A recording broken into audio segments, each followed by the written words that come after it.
Okay, well, good evening, everyone, and welcome inside the Macon Centreplex as the Macon Mayhem get set to host the Quad City Storm for the first time in franchise history. Alex Von Coyle, the voice of your Macon Mayhem, the lone broadcaster on the call for tonight's game. It's the 17th game of the 2019-20 regular season, a season in which the Mayhem have gotten off to a rather slow start. Fortunately for them, there are a lot of games yet to be played. And tonight is the first of many to come here for the remainder of the season. Again, the 17th game, the Mayhem coming into this tilt with a record of just 3-11-2. The Quad City Storm sitting a few points ahead of them in the standings right now. The Storm have 11 points. The Mayhem have 8. So hypothetically, the Mayhem could pull ahead of the Storm this weekend, but they would need a pair of regulation wins in order to make that happen, and that will not be easy. We'll get into all that in just a little bit, but first let's revisit what happened last weekend.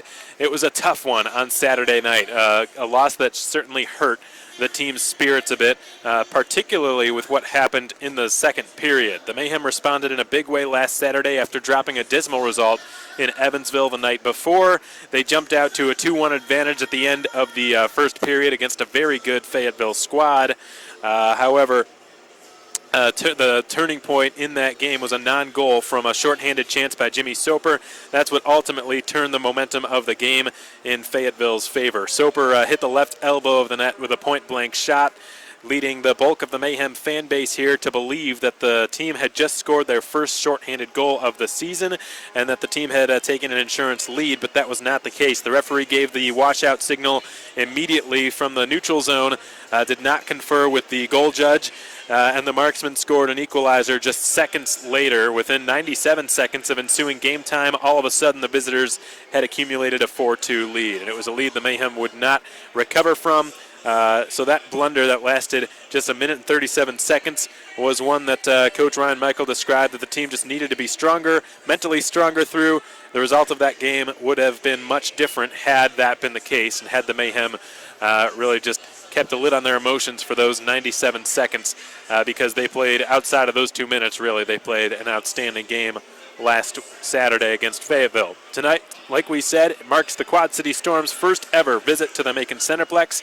These two teams faced once last year at the Tax Slayer Center in Moline, Illinois, where the Storm eked out a 3-2 overtime victory over the Mayhem, courtesy of a Cody Walsh 3-on-3 goal. Walsh still a part of this Quad City squad. Lots of players who are there for their inaugural season who are still here. Quad City sits a meager 3 points ahead of the Mayhem in the standings. Like we said, providing the Mayhem with an opportunity to climb the SPHL leaderboards and pull themselves out of the cellar, but doing so will not be easy. The Storm have been described by Coach Michael as a team which works extremely hard all over the ice for a full 60 minutes. And former Mayhem winger Dakota Kalecha is going to be making his first return back to the Macon Centreplex as well. The SPHL veteran is one of 4 former Mayhem players on the Storm team. He has found success in his new home, ranking 4th on the Storm in scoring this season with 8 points, 6 goals, and 2 assists. And he leads the team with 34 penalty minutes. So Dakota Kalecha, wearing the same number 27, his patented number, will be on the other side of the table here tonight against Macon. Quad City has been in a slump lately. They've dropped 7 straight, which the majority of those decisions were decided by a single goal. So they are going to be hungry coming into this game, and they're going to be a hard-working opponent, just as Coach Michael has described them here tonight, looking to snap a winless drought that has lasted far too long. Both teams in a bit of a skid here, Macon having dropped each of its last 5, Quad City having dropped each of its last 7, so we ought to see some hungry hockey on the ice here at the Macon Centreplex this evening. One positive, however, even throughout this 5-game skid that the Mayhem have seen has been their power play. It's been on a tear lately. The Mayhem have quickly and quietly gone on a man advantage surge here in recent games. They have converted on 4 of their last 6 opportunities with the power play, which is a streak unlike any seen in Macon for years. In a single weekend, the Macon power play jumped from the single digits to a 14.5% rate, which ties the Huntsville Havoc power play for 7th in the league. Danny Caesar in particular has been a strong catalyst to Macon's recent spark on the man advantage. The speedy right winger tallied 2 goals and a primary helper on the power play last weekend against Evansville and Fayetteville. And we're going to see the debut of defenseman Wojtek Zemlichka for the Mayhem tonight as well. He's an offensive-minded defenseman who debuts for the Mayhem this evening. Maybe he can help keep the Mayhem's hot streak on the power play rolling as well. Tonight marks the second of a 5-game homestand here at the Macon Centreplex for the Mayhem, the Grinch night tonight. The Grinch will be in the arena interacting with kids and taunting fans throughout the evening, just doing Grinch things here on the Grinch night. And tomorrow's game, of course, is the 4th annual Teddy Bear Toss along with Peanuts night. The team will be wearing specialty jerseys, which will be sold at a live auction in the Centreplex lobby after tomorrow night's game.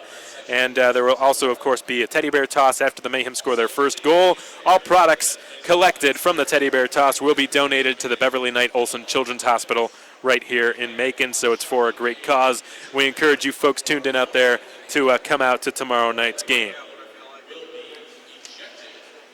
We're going to get to our starting lineups and so much more in just a moment. But first, some thoughts from the Mayhem head coach, Ryan Michael, coming your way next on the Mayhem Broadcast Network. Folks, we're just minutes away from puck drop. Keep it right here on SPHL Live, powered by Endeavor Streaming and on YouTube. All right, Coach, last question I have for you is the Quad City Storm are making their first ever trip to the Macon Centreplex this weekend. Dakota Kletcha is making his return to Macon. Are you looking forward to squaring off against him again and facing that team for the first time since last year? Yeah, I liked Kletch when he was here. He's got some grit and some jam to his game, and offensively he can always be a weapon. So, he's a guy after whistles that'll stick you and try to get under your skin a little bit. So we've got to be aware of that. And then, they just play hard looking at Quad City on film. They're looking at teams' rosters, skill-wise they're not up there, I think.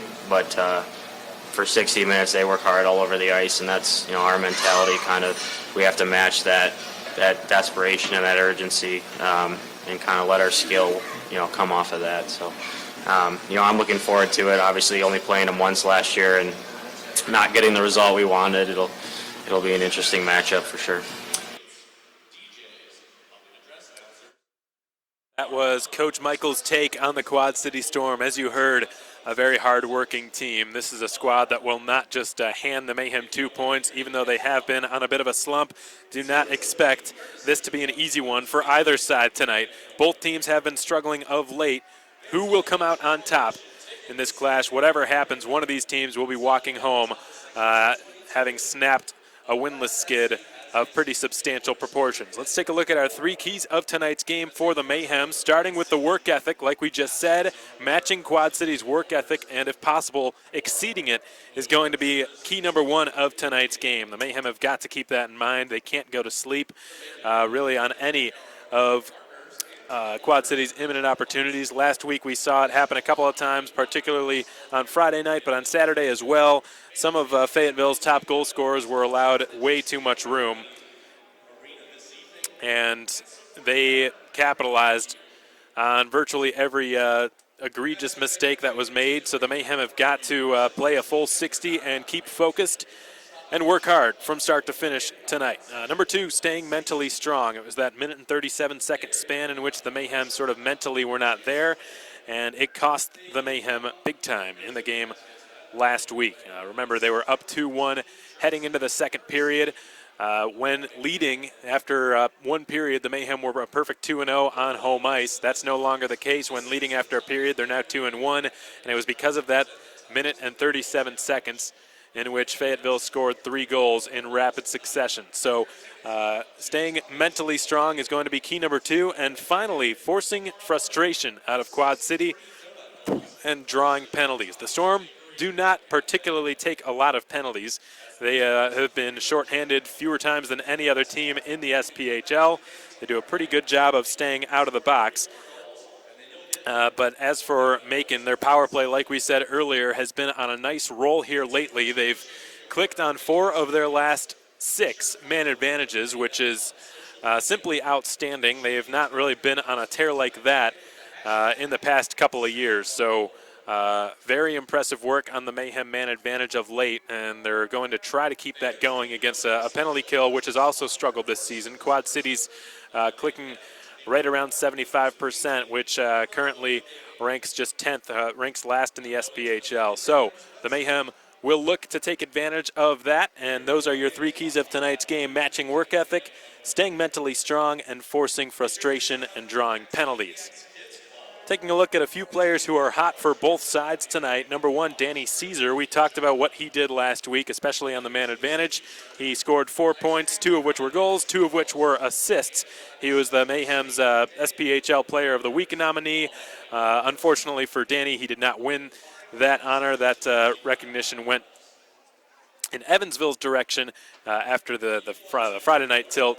Hard to blame the SPHL for deciding upon really any of Evansville's players with that 10 spot that they put up last Friday night. But Caesar with a great weekend last weekend: 2 power play goals, 1 power play assist, and then another primary assist in Evansville. Had an outstanding weekend. On Saturday, he was actually wearing number 20. It's my understanding that he's back in 22 for tonight's game. Jimmy Soper, 3 points in his last 3 games. He's been good since his return. Last Saturday, he did not get on the score sheet, but he was close. He nearly scored Macon's first shorthanded goal of the season, smacking one off the left elbow of the net, and that was the closest call, really, of the night. That did not go in. It was just frustratingly close, and not only did the goal not stand, but it also completely shifted momentum into Fayetteville's favor, because that is what prefaced that 3-goal and 97-second surge that the marksman had last Saturday night. And then finally, Jarrett Cupp, he had been on a 6-game point streak, 5-game assist streak, if I'm not mistaken, and then was held off the score sheet a couple games in a row, so the streak ended. However, he still had 2 assists last Saturday. Has been a very good distributor of the puck for the Mayhem, particularly in his own zone. And then for Quad City, few players to watch. Shane Bennett, who currently leads the Storm in scoring. He's got 14 points, 7 goals, and as many assists through his first 15 games of the season with the Storm. And Dakota Kletcha, obviously somebody the Mayhem are going to have to keep a close eye on tonight. He leads the Storm with 34 penalty minutes. He's a former Mayhem player. He was one of Macon's top scorers last season until the injury bug kind of set in, and after he returned, he was not able to kind of get himself back into that rhythm he was in before the injury. It was a wrist injury he sustained in the near corner of the offensive zone, and kind of took a check to the back and into the corner boards, and broke his right wrist. So that was a devastating injury for him. But he's found success in his new home with the Quad City Storm. 6 goals, which ranks him 3rd on the team. And 8 points, again, 34 penalty minutes for Dakota Kletcha, which leads Quad City. And then finally, Cody Walsh. He's somebody who scored the overtime game-winning goal against Macon last season in their lone matchup with the Mayhem back on February the 15th. And that wraps up your players to watch from both sides tonight. The starting lineup for the Quad City Storm is as follows. They are going with Dakota Kletcha to start things out. No surprise there. And Dave Pshenichny, the Quad City Storm head coach, sort of allowing Dakota Kletcha to make his own statement and to get this game started and dictate things the exact way that he wants it. So Kletcha will be flanking Tommy Tsikos, the alternate captain, in the middle. And then on the left flank will be Dalton Mills for Quad City. Defensively, Kristaps Nemanis, another former Mayhem player, 1 of 4 on the Quad City roster tonight.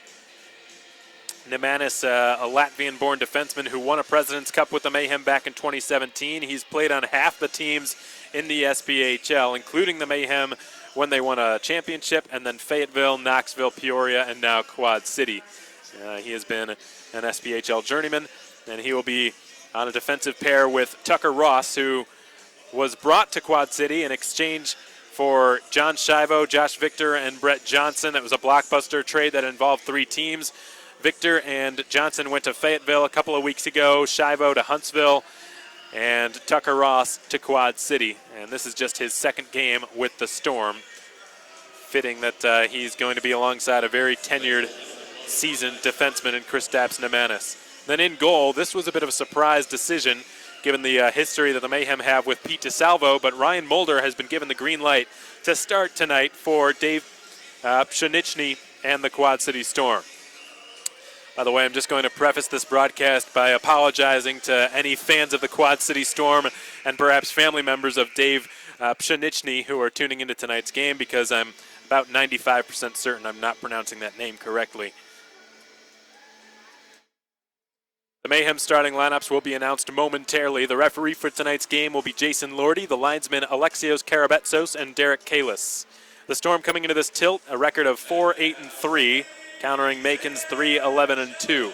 Both of these teams have had their struggles this season, and this is a very important game for both sides, who are each trying to snap a skid of substantial proportions, a skid that has lasted too long for both of these franchises. Mac the mascot will make his way out onto the Macon Centreplex ice, which will preface the reading of our team's starting lineup here tonight for the Mayhem. Again, folks, remember this is the Grinch night. It's also a family 4-pack. Pretty solid crowd. Still some folks filing in here to the Macon Centreplex for some Friday night hockey. This is really the first game after the Georgia Bulldogs season heartbreakingly came to an end at the hand of the LSU Tigers in the SEC championship game. We're already seeing a slight uptick in the attendance as a result. Zach Urban starting on defense tonight for the Mayhem, has played in 12 games this season for Macon. On his left will be Wojtek Zemlichka, who is an SPHL veteran but is making his Mayhem debut tonight. He's played in 7 games this season, recorded a goal and a pair of assists while with the Roanoke Rail Yard Dogs, a team that released him just a couple of weeks ago. The Mayhem's head coach Ryan Michael very prompt in adding him to the roster and claiming him off of waivers. Josh Kuzno will be centering tonight's starting line for Macon. He will be flanked by alternate captain, another fellow SPHL veteran, Stathis Soumalides. Soumalides with 6 points throughout the campaign thus far, leading the team in penalty minutes now that Ryan Devine has been placed on waivers. And Danny Caesar,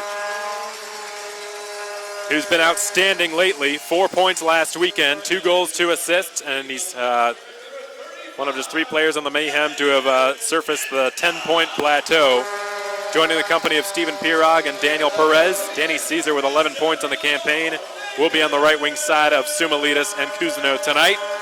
And Kevin Etma, third in the SPHL in starts this season. This will be his 13th. He's got a dozen to his name thus far. A record of 3-8-1, a 3.17 goals against average, and a .901 save percentage. Ryan Mulder from Quad City counters with a record of 1-3-1, a 3.91 goals against average, and an .871 save percentage. For Quad City, this is game 16. For Macon, it's game 17. The Storm played just 1 game last weekend, Saturday night tilt in Peoria against the Rivermen, and they're hoping to bounce back after that defeat. The Mayhem hoping to bounce back after theirs. Their home tilt last Saturday night against the Fayetteville Marksmen. The singing of our country's national anthem will be next, folks. Keep it right here.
And now all that awaits here is the opening face-off as the Mayhem get set to host the Quad City Storm for the first time in their franchise's history. The Storm, a career record of 1-0-0 against Macon. Macon with a record of 0-0-1 against Quad City. It was a heartbreaking defeat in the Quad Cities last season, a Friday night tilt on Friday, February the 15th of 2019. It came before a trip down to Peoria in central Illinois. The Storm escaped with a 3-2 overtime victory. The goal was scored by Cody Walsh in extra time. This season, Walsh, through 12 games, has registered a goal as well. To take this first face-off will be Tommy Tsikos from Quad City. He is an alternate captain on road trips, wearing the number 22 for Dave Pshenichny and the Quad City Storm. He was a big part of the Storm's inaugural season last year. He is second on the team in shots on goal with 37 this season. He'll be countered by six-season SPHL veteran Josh Cousineau, who's won a couple of President's Cups, did so with Knoxville in 2015, Pensacola in 2016. He's been around the league for a long time and knows what it takes to win. He was a big part of Macon's power play explosion last weekend. Had a power play goal in Evansville against the Evansville Thunderbolts, a game the Mayhem are trying to do their best to just wipe from their memory. According to the guests that we brought on Line Change last week, Sean Lynch and Kevin Etma, they were happy, more than happy, to play a game the next night and just put that one behind them. The referee for tonight's game is Jason Lordy. The linesmen are Alexios Karabetsos and Derek Kalis. For Macon, this is the 18th game of the 17th game of the 2019-20 regular season. It's the Grinch night here at the Macon Centreplex. The Mayhem hoping to improve to 4-11-2 after tonight's tilt. Quad City looking to move up to 5-8-3. Tsikos and Cousineau get ready to take the first face-off of this game. Jason Lordy will drop the puck. And this game is underway. Cousineau winning the first draw. Right to Wojtek Zemlichka for the first time. Has the puck on his stick as a member of the Macon Mayhem and just dumps it in behind the Quad City net. It's been wrapped around to the near side. Cousineau able to man the right point and just rattle it in below the net. And Caesar will center one up front for Stathis Sumalitis, who is well covered, had no choice but to just whack it back below the goal line. Cousineau goes flying into the end wall to establish pressure, but the Storm are out of their own zone with it. And slivering in across the blue line is Quad City's Dakota Klecha, who has dropped it off for a shot by Tucker Ross, which is off the mark. It's skittered off the backboards and finds its way out into the neutral zone now, where it's recovered by, and is Kristaps Nemanis for Quad City. Huge hit thrown by Jimmy Soper, who wins possession back. He slides it to Pirog from the right circle, who throws it off the inside of the left post. Close call for Pirog, and the Mayhem already having puck luck not in their favor in the first minute here. Puck's been slapped out to neutral territory where it's played by Connor Fries, and then dropped off and blasted back into Macon territory, and going back to get it, Alex de Oliveira, the former Quad City Storm, who can't clear it. Long slap shot from the point is just off the mark, and it rattles back to the near half wall. Soper trying to clear one ahead. He will just float one past Matthias Ullman and into Quad City territory. Ryan Mulder can't clear. Pirog from the far corner had his shot blocked as it skitters its way to the near point, and it's recovered by Anton Lindstrom. Given back to Alex de Oliveira. Lindstrom is pressured and has the puck knocked off his stick by Fries. Well, it's been dumped back into the Quad City zone and wrapped around to the far half wall where it's cut off by Marcus Ortiz. Delivered in behind the net and centered for Cameron. Goes all the way through to the right point, and Ben Campbell couldn't advance it as far down the boards as he wanted to, but a good read by Larry Smith reestablishes Macon possession as he will work his way down the left boards and drop it back up to the point, which is unoccupied.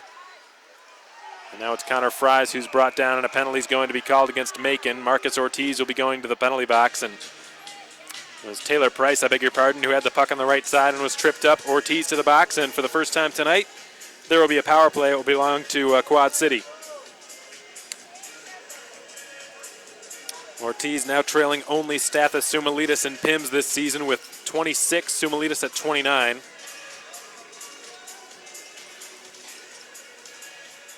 Macon's power play clicking at an exact 80% success rate. Quad City's, I beg your pardon, Macon's penalty kill, an 80% success rate. Quad City's power play at 12.7%, both of which are 9th in the league. The puck was played with a high stick, so there will be a neutral zone face-off.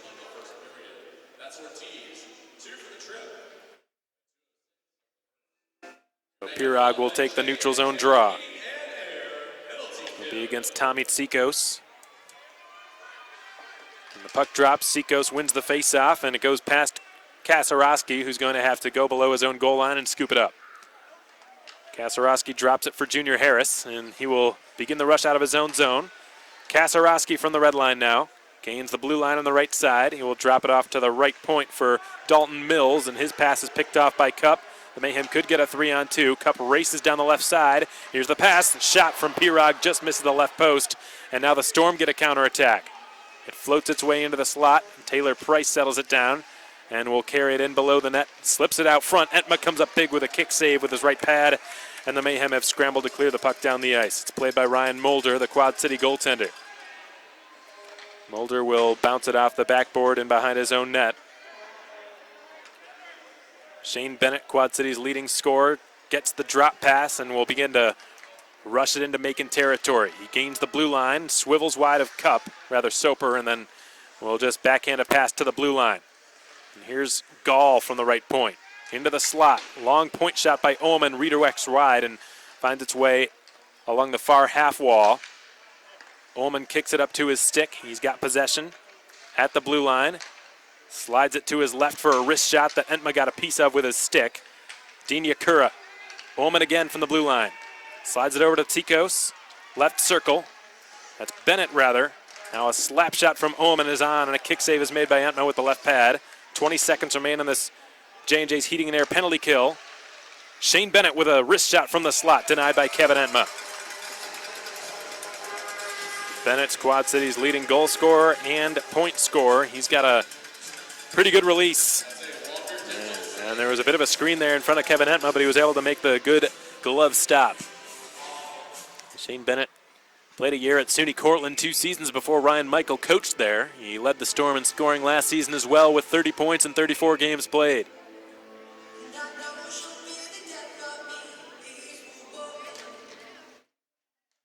Storm winning the offensive zone draw. Kristaps Nemanis from the right circle tees it up and fires, and Entma has to make a couple of saves, the second of which was a bit tougher. There was a redirect right in front of his goal, and Vincent Beaudry was there.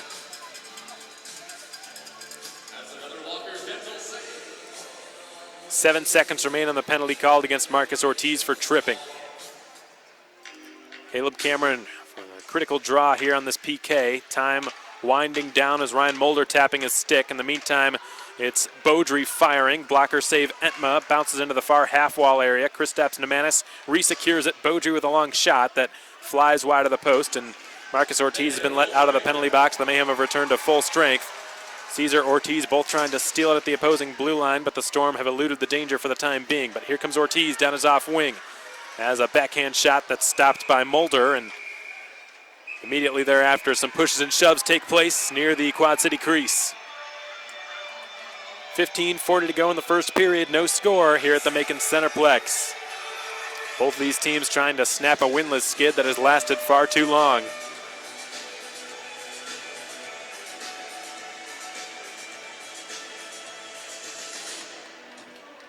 We'll most likely hear at some point from Ryan Michael during either the second or probably the second intermission of tonight's game when we play back the archive file of our last line change episode. And some of the audience members were curious, how long do you think it'll be before the team starts to see some wins again? And Ryan Michael sounded very confident that the light is at the end of the tunnel. He believes the team is extremely close. But close is, of course, a relative term. Let's see if that happens tonight or a bit further down the road. 15:36 to go here in the first period. Still no score.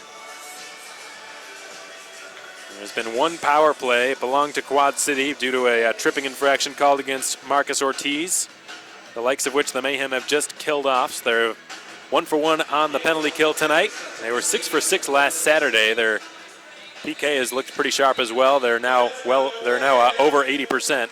As a long point shot by D'Oliveira redirects wide of the goal, and Jimmy Soper putting the pressure on, and it's been cleared past Timofeyev from the right point all the way down back into Macon territory. Timofeyev is first there to collect the puck for an icing called against Quad City. That icing has been brought to you by Tropical Smoothie Cafe, and the Mayhem will go to an offensive zone draw as a result. They'll be in the right circle of the Quad City zone, the circle to the left of Ryan Mulder. Stephen Pirog's been Macon's best face-off man this season. He will be responsible for winning this draw. And there might be an ice issue, folks, near the dasher board, far half wall in the Quad City zone.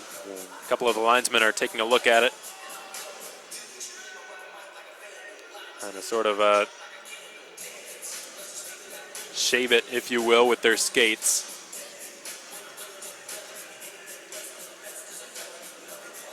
And there might be a delay here. Both linesmen were looking at it. Now it looks like Alexios Karabetsos has just put the puck down in the circle, in the far circle of the Quad City zone. They might take a closer inspection of that ice, obviously with player safety being a high priority here. And I don't think they believe it's necessary to stall the game any further because of that. So play will continue.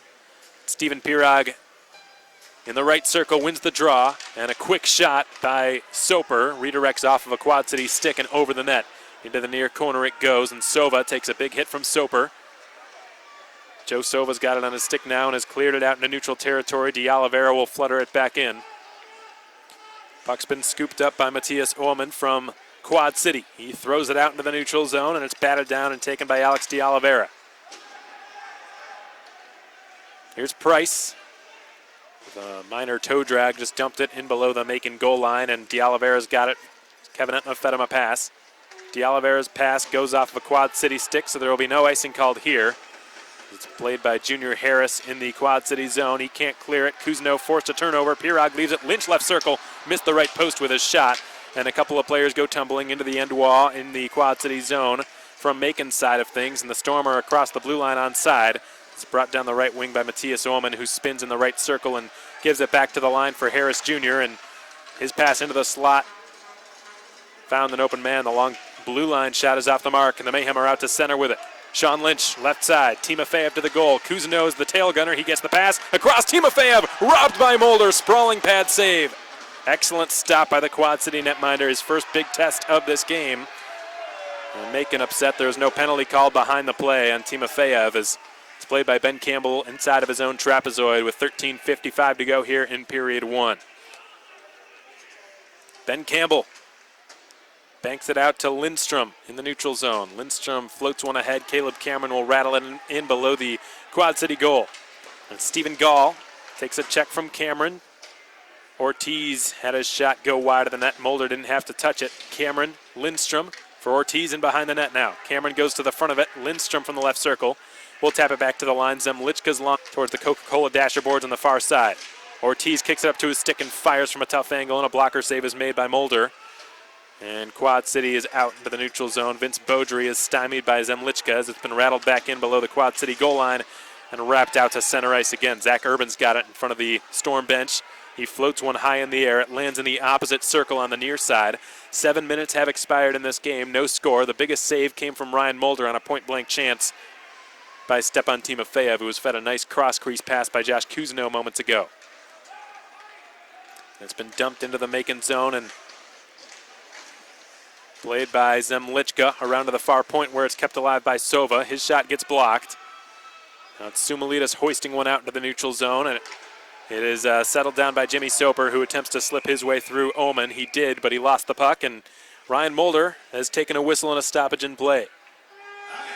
12.5 to go here in the first period. No score at the Macon Centreplex. We hope you're enjoying the broadcast, folks, on SBHL Live and on YouTube. We're going to take a brief pause for the cause here on the Mayhem Broadcast Network. We'll be back in just a moment, folks. Keep it right here. Are you looking to raise some money for a cause and have a blast while doing it? The Mayhem would be happy to help you out through our fundraiser program, available for all home games throughout the season. You buy tickets from us for $10 each, you sell them for $15, and you keep the remaining $5 per ticket sold for whichever cause your heart desires. If you were to sell 50 tickets, for example, you would collect $250 for your fundraiser. Call our office at 478-803-1592 for more information. Well, I've got a second. Let's take a quick look around the SBHL for a Hampton Inn Suites out-of-town scoreboard update. A couple of teams are resting tonight, but 8 of the 10 teams are playing. Fayetteville is hosting the Huntsville Havoc. That game is in its first intermission up at the Crown Coliseum in Fayetteville, North Carolina. Scoreless between the defending champs and the Fayetteville Marksmen. Peoria will be taking on the Evansville Thunderbolts at 8:15 p.m. Eastern, 7:15 Central. Birmingham hosting the Pensacola Ice Flyers at 7:30 Central, 8:30 Eastern. The Mayhem do another offensive zone draw. Soper to take it. It's won by Quad City's Denia Curra and cleared out into the neutral zone. It's Beaudry stepping into the slot. Good stick check by D'Oliveira. It's been cleared back out into the neutral zone and flung D to D. And Joe Sova's pass redirects off of Price's stick. Far circle, wrist shot. Entma made the blocker save, and it bounces on his crease. He will make a glove snag and hang on to it. There's a few players pushing and shoving now around Entma's crease. It's always interesting when a couple of teams who virtually never see each other get together. You never know if it's going to be extremely high scoring or extremely low scoring. It's typically one or the other. Because on the one hand, you have, it's going to be some blown coverages defensively, obviously, because the players are not really familiar, not overly familiar with their opponent's tendencies and whatnot. But on the other hand, you've got guys who might be a little bit tentative because of that and might not take as many chances because they're not sure what's going to happen and are not very familiar with their opponent's systems. So here's an opportunity for Junior Harris, whose shot from above the right circle is stopped by Entma with the blocker. Junior Harris recovers and bats it away from Sean Lynch in the neutral zone. He will then send it back into Macon territory. It's brought down the left side and flung around to the right point. Long shot gets blocked right in front of Entma's crease. That was taken by Kasarowski. Whacked up the far boards. Junior Harris did a nice skate-to-stick play to keep the attack going. Now it's twisted back in front and intercepted by Caesar, but he can't clear it. Long point shot redirects on goal. Entma with another kick save.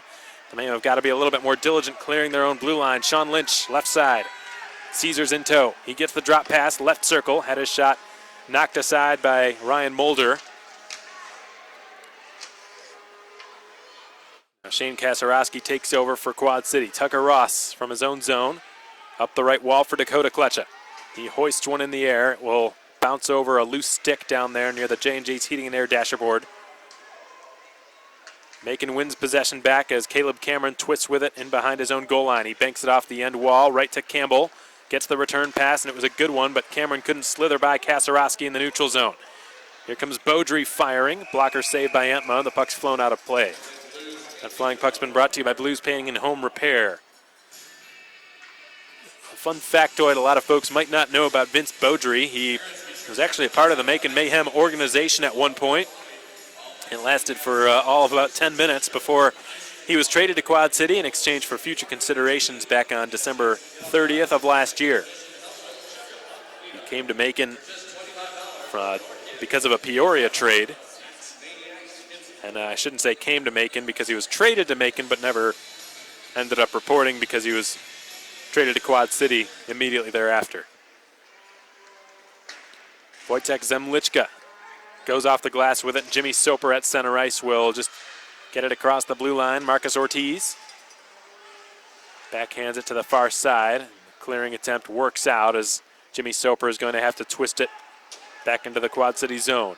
He nearly clonked Stephen Pirog, dumping that puck in. And the Mayhem captain was on high alert, was able to duck and avoid it. Ortiz will drop it to him. Out of hash marks of the left circle. He is well defended.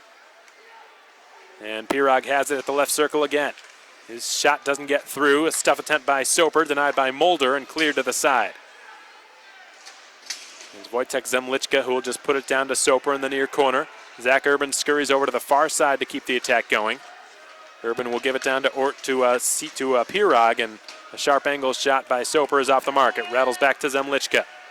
Wojtek Zemlichka just slides it across the blue line, and it had crossed it according to the linesman, so an offside whistle is blown. 9:38 to go in the first period here. No score. The Mayhem were not able to take advantage of that situation in which Denia Curra had no stick. The Quad City captain showing off his soccer skills. He was stickless for probably a good 45 plus seconds.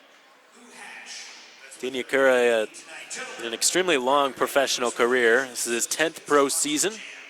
He's a Vancouver native of Japanese descent. Played a season in his ancestral homeland for the Nico Ice Bucks a year before Danny Caesar did. In the 13-14 season.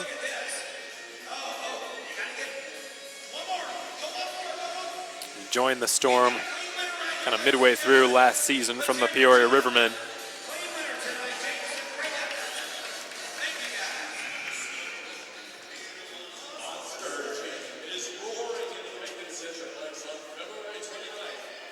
Again, about 9.5 here to go in the first period. Scoreless at the Macon Centreplex. Oh, we've got a second. I'm going to give a shout out to the High Five Lanes and Games crew in Bettendorf, Iowa tonight. We're tuned into tonight's game from the Quad City region. Brian Rothenberger, the play-by-play voice of the Storm, is there hosting the event. So a shout out to the Storm fans out in Iowa tuned into tonight's game, and to Brian, the Quad City Storm broadcaster, as well. The Storm have dumped it into Macon territory, and Tommy Tsikos put it in behind the net. Jarrett Cup dispossessed of it, but he gets back on it and bounces one up to Caesar. His pass just outside of the reach of Sumalitis, but he corrals it off the bounce and will dump it in. Shane Kasarowski slides it over. Caesar throws a huge hit into the far corner against Junior Harris. Harris stays on it and will roll it in behind his own net. Kasarowski has some difficulty with it, but he's able to advance it up the adjacent wall. Larry Smith intercepting, and Timofeyev has sprung into the attacking zone. Tried to use Junior Harris as a screen on that wrist shot, but Harris blocked it. Timofeyev is, however, able to draw a penalty, and the Mayhem for the first time tonight will be going to the power play. A hook will be called against the Storm alternate captain. Junior Harris is going to have a seat in the All-State bonding penalty box.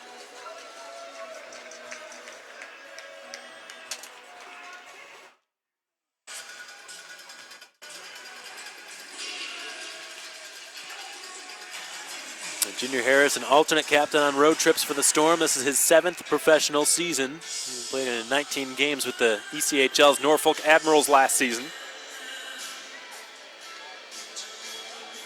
As did Stathis Sumalitis for Macon, played there for a little bit. He's out there right now, but had the puck go between his stick and his skates, and he couldn't make a play off it. As a result, Cameron will have to gun this puck down near the sign station dashboard and drop it to Timofeyev. This Mayhem power play is brought to you by Wild Wing Cafe. Here comes Jimmy Soper flying down the wing on the near side. He will carry behind the goal line, puts it out front for a shot. Mulder the save, big rebound, cleared. Back into Macon territory. Kevin Etma stops it in behind his own net. 8:15 to go here in period one. No score at the Macon Centreplex. It's the Mayhem's first ever home matchup against the Quad City Storm.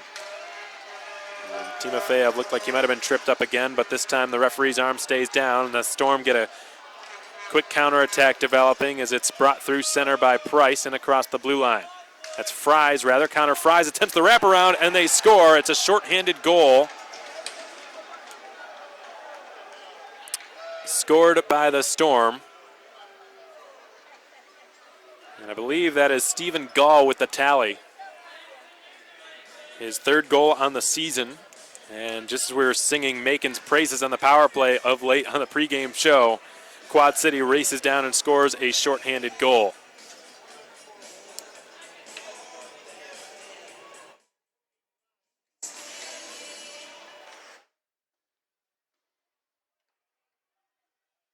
Kevin Etma will leave it behind his own net for Jarrett Cup to take over. Cup outlets one into the neutral zone, and Marcus Ortiz will deliver it to Caesar on his left. Caesar pulls up, flings it cross ice. Good circle-to-circle pass on the tape at Cousineau. Cup in the deep slot. Caesar with a one-timer. Good chest save made by Mulder. Caesar gets it back, sends it over, hoping for Cousineau. Goes off the Quad City stick. The Mayhem get back on it, but it's promptly turned over and floated back down the ice by the Storm. The Mayhem with 34 seconds remaining on this man advantage. Jarrett Cup down the left wing. Enters the attacking zone. We'll leave it back to Lindstrom, who slides in and shoots. It gets blocked. And the puck's flown out of play. It was Joe Sova, if I'm not mistaken, who got himself in the way of that Lindstrom shot.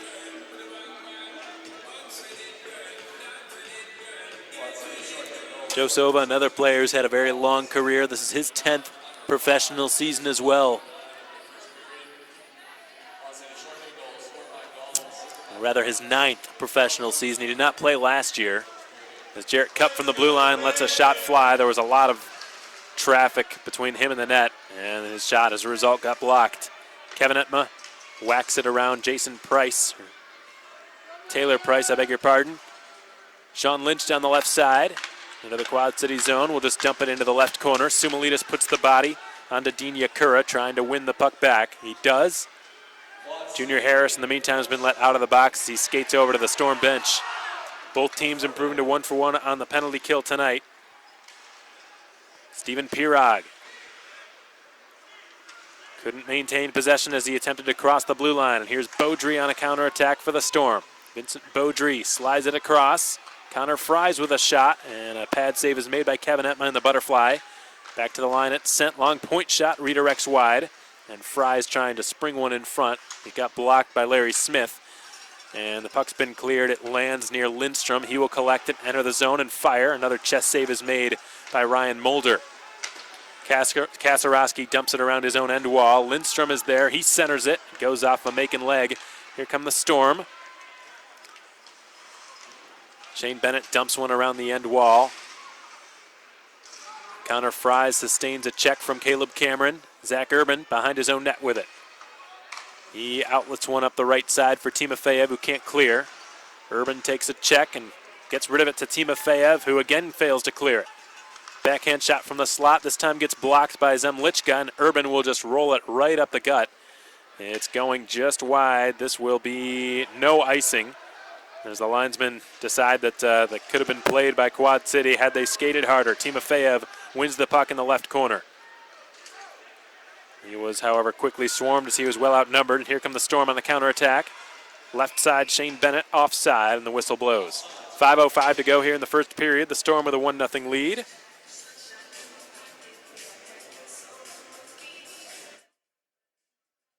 Lone goal coming off the stick of Stephen Gall. Gall, 5'8" forward out of Downers Grove, Illinois, graduate of Manhattanville College. Neutral zone face-off in front of the Macon bench here. Will be between Pirog and Yakura. Both captains, both sporting the number 11. Puck drops. Pirog with a clean win on the draw. Didn't go back to the defense quickly enough, however, and the Storm nearly capitalized on that. Jimmy Soper will advance it up the boards. It's picked off. De Oliveira twists it blindly, intercepted. And Dean Yakura enters the Macon zone. Feeds it into the far corner for Stephen Gall. It goes past him, now to the near side. Taylor Price takes a hit to make a play. De Oliveira is held up by Price. De Oliveira goes down, works it up the far wall, never reaches Pirog. Yakura got it. And now Ortiz has it on his stick as he will motor out of his own zone. Ortiz's pass bounced off the near half wall. Soper collects it and drops it back to Pirog. Another penalty will be called against the Storm. Pirog gets his own pass, kicks it up to his stick, and concedes possession in the slot, but the Mayhem are going back to the power play for the second consecutive time. We have a brief media timeout here, folks. 1-0 Storm through the first 15 minutes and 48 seconds of this tilt, but when we come back, the Mayhem will be going to their second power play of the tilt. We'll be back in just a moment. The beloved Family 4-Pack is back. The Mayhem are offering this incredibly affordable package for several games throughout the season. For just $50, you receive 4 tickets and a $30 gift card to Texas Roadhouse at 5080 Riverside Drive right here in Macon.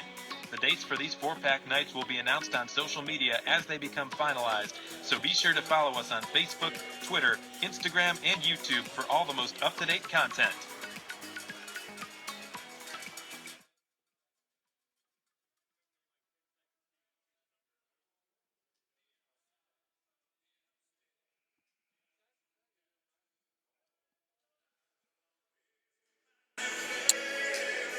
As a reminder to the Family 4-pack, dates, folks. They will be the first Friday home game of every month. So if you're interested in booking a family 4-pack with the Mayhem, it's an incredible deal. $50, you get 4 tickets and a $30 gift card at Texas Roadhouse. You really can't beat it. Tonight is one of those nights, as it's the first Friday night home game of December. January the 3rd, February the 7th, and March the 27th will be the remaining family 4-packs brought to you by Texas Roadhouse. In the meantime, the Mayhem going back to the power play for the second time in this period. Their first one did not go so well. They conceded a short-handed goal and did not get one themselves, as Cousineau will slide it over to Caesar above the right circle, who taps it back to Cup in the deep slot.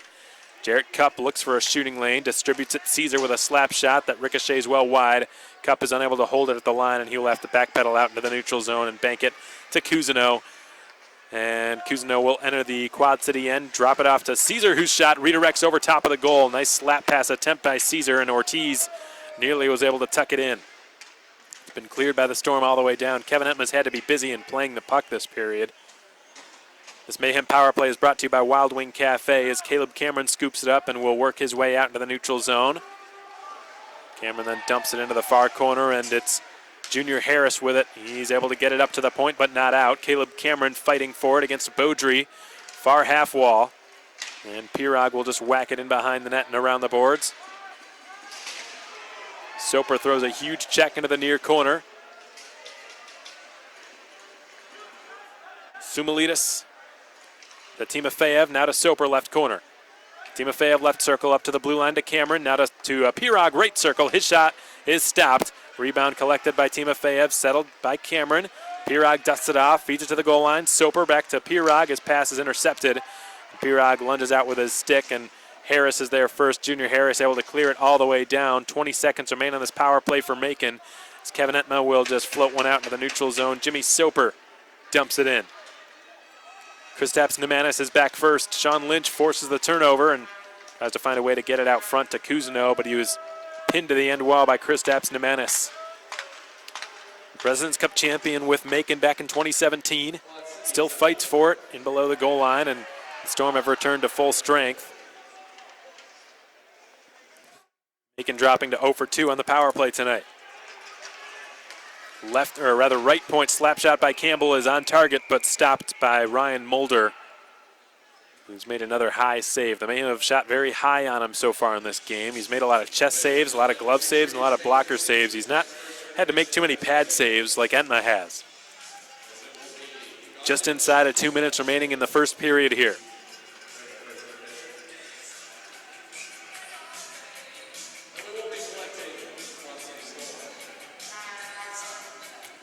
There have been 11 games this season in which the Mayhem's opponents have scored first.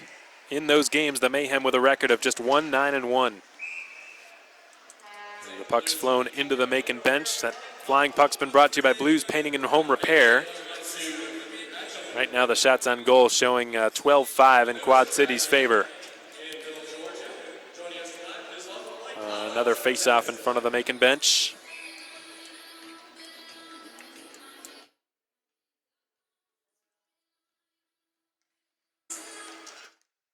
Cousineau wins it cleanly, and Larry Smith has possession in his own zone. Smith will go up the near boards for Sean Lynch. It bounces off his stick back to Campbell in his own end. And Ben Campbell will swivel behind his own goal line now and allow the play to develop. He will leave it for Danny Caesar, who dips to the outside, loses the puck after maneuvering around the first man. And Ben Campbell is going to have to reset a second time. We'll wheel to the far end and backhand the puck off the glass and out into the neutral zone.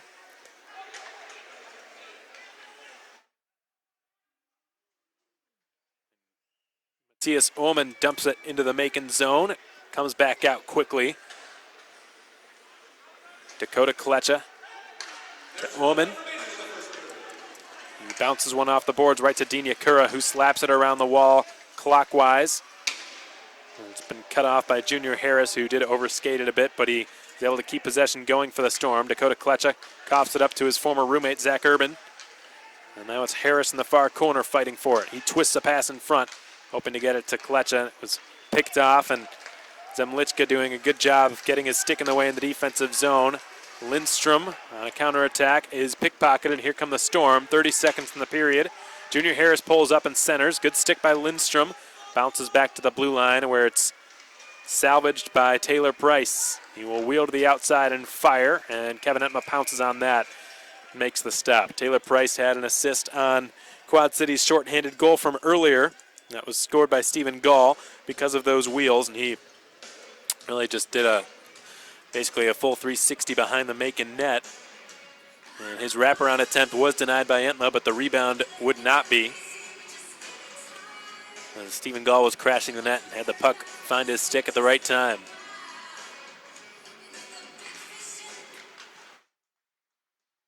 Jarrett Cup from the far corner. Advances it up to Stephen Pirog, who clears it off the glass. And Sumalitas trying to pry one through. He will skate in down his off wing and just dump it in below the goal line. That's done it for period one. 1-0 Storm through the first 20 minutes of play. Pretty strong goaltending from Ryan Mulder, who's made a number of high saves with his chest and glove, including one sprawling pad save he made on Stepan Timofeyev. That was without a doubt his best save of the first period, which it was a save that would have given the Mayhem a 1-0 lead. And a nice little play in which Josh Kuzno slipped a cross-crease pass over to Timofeyev at the bottom of the right circle, and Mulder just made a brilliant stop with his left pad. Kevin Etma, 12 of 13 in net.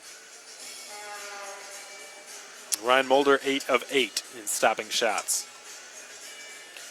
Some more misfortune from Macon as well. Stephen Pirog with a shot from the right circle that looked to be destined for the net, but it rang off looked like the right elbow or just the inside of the right post and stayed out. And the Mayhem seemingly cannot catch a break. They've had some really tough luck with the post bounces, especially in recent games here. So 1-0 is the score in favor of the Quad City Storm. Stephen Gall with the goal, and it was Connor Fries, I beg your pardon, who had the assist, at least according to point streaks here. Not Taylor Price on the goal scored by Stephen Gall, the shorthanded goal scored by Stephen Gall at 12:09. 3 penalties, all minors. The first against Marcus Ortiz for tripping, the next against Junior Harris for hooking, and then the last one from Joe Sova for interference at 15:48. The Mayhem were not able to capitalize on any of their power plays. Quad City not able to capitalize on theirs, but they did capitalize on one of Macon's power plays with a shorthanded strike scored by Stephen Gall, 12:09 into the contest. And that really, for the most part, folks, wraps up what happened in period one. Shots were 13-8 in favor of Quad City. A couple of very close calls, one of for Macon that did not result in goals, one of which was a post bounce in which Stephen Pirog rang a wrist shot from the right circle off the inside of the right post, and then another was an excellent pad save made by Ryan Mulder in goal to rob Stepan Timofeyev of what would have been his third goal of the season. So we're going to take a pause here on the Mayhem Broadcast Network, where we hope you've enjoyed the broadcast up till this point, folks, whether you're a Storm fan or a Mayhem fan, tuned in on SPHL Live or on YouTube. We're going to, we had an interview on the Creek this Monday morning with Mayhem veteran Caleb Cameron. That will be coming your way next, folks, as he talks about the Teddy Bear Toss Night, the Grinch Night, 4-packs, and talks about his background a bit as well. That's coming your way next on the Mayhem Broadcast Network as we take a break here at the Macon Centreplex. Through 20 minutes of play, it's the Storm leading the Mayhem 1-0. We'll be back before you know it, folks. Keep it right here on SPHL Live and on YouTube. 100.9. Creek Real Music, Real Radio, Creekside Morning, Sony Doolin, Charles Davis. That is Clay Parker and Jody James, Katie's Blues. Okay. It's Monday. It is. It's around 8:30-ish. Yeah. Which means that it is time for Alex Van Coydel. From Alex Van Coydel, the voice. From Alex Van Coydel, the voice. Voice. From Alex Van Coydel, the voice. Voice. Voice. Voice. Voice. Voice. Voice. Voice. Voice. Voice. Voice. Voice. Voice. Alex Van Coydel! Does it make you feel awkward, Caleb, that he has his own intro? Yeah, I was actually kind of waiting for mine to come in here. Yeah. Wow. Okay. Do you have one, Caleb? Because we could just throw it in there too. Because we didn't do that one. Alex makes us He did play that it. himself. You got an old Kill a Cam thing? Yeah. That's what happens. Caleb Cameron's here this morning as well. We'll talk to him in just a bit. But first, Alex, how are you, sir? I'm good. I really appreciate you not doing the same awkward introduction you did last week.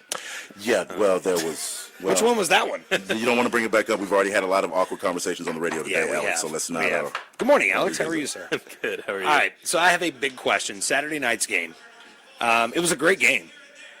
Yeah. Final score 4-3. Didn't go the way we wanted. Yeah. Explain, because a lot of fans, myself included, thought that there was a goal, but the referee signaled, was it a washout? Is that the correct term? Yes. Look at you. Good job, Using Tony. terms correctly. Proud of you. Thank you. I had to Google that. That is a true story. Googled it yesterday. But you did it, though. So explain to me what happened with that goal, Yeah. because a lot of fans thought it was good. The referee signaled washout. So it was actually through Cam here that I kind of got the record straight Well, yesterday. then why am I talking to you, Cameron? Tell me what happened.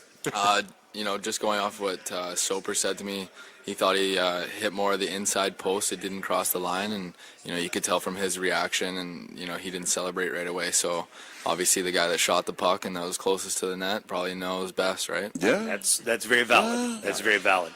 And if I know Jimmy Soper at all, if it would have crossed the goal line, he would have at the very least gone and talked to the ref about it. And Yeah. probably would have started celebrating like crazy. Yeah. So I think that pretty much confirms it. But your press release on Saturday called it a nail biter, and it was. Yeah. It really was. A lot of momentum swings back and forth in the third period. That kind of put that Yeah. final 4-3 up. And that non-goal is what was certainly the biggest shift in momentum in Fayetteville's favor. They scored. It was 3 goals in a minute and 37 seconds. Wow. In the second period there. That was right in the middle of the game, and I think we had a 1-0 lead before that happened. And then sort of just we came back, and early in the third period, I think it was in the first or second minute, Caesar scored on the power play and made it 4-3. And it was close, and kind of when that goal went in, everyone was, really fired up. The place was all, going crazy because we still had a lot of time left, only down by a goal, and they just really hunkered down in the third period, and we couldn't get another one. Well, let me ask this, because I know that one of the things that Coach Michael was wanting to focus on were power plays and penalty kills. Where did the Mayhem stand with that? Because I know that was a problem early on in the season, but it's getting much better. We're taking advantage of the power plays much more. Definitely. Yeah, the power play's red hot.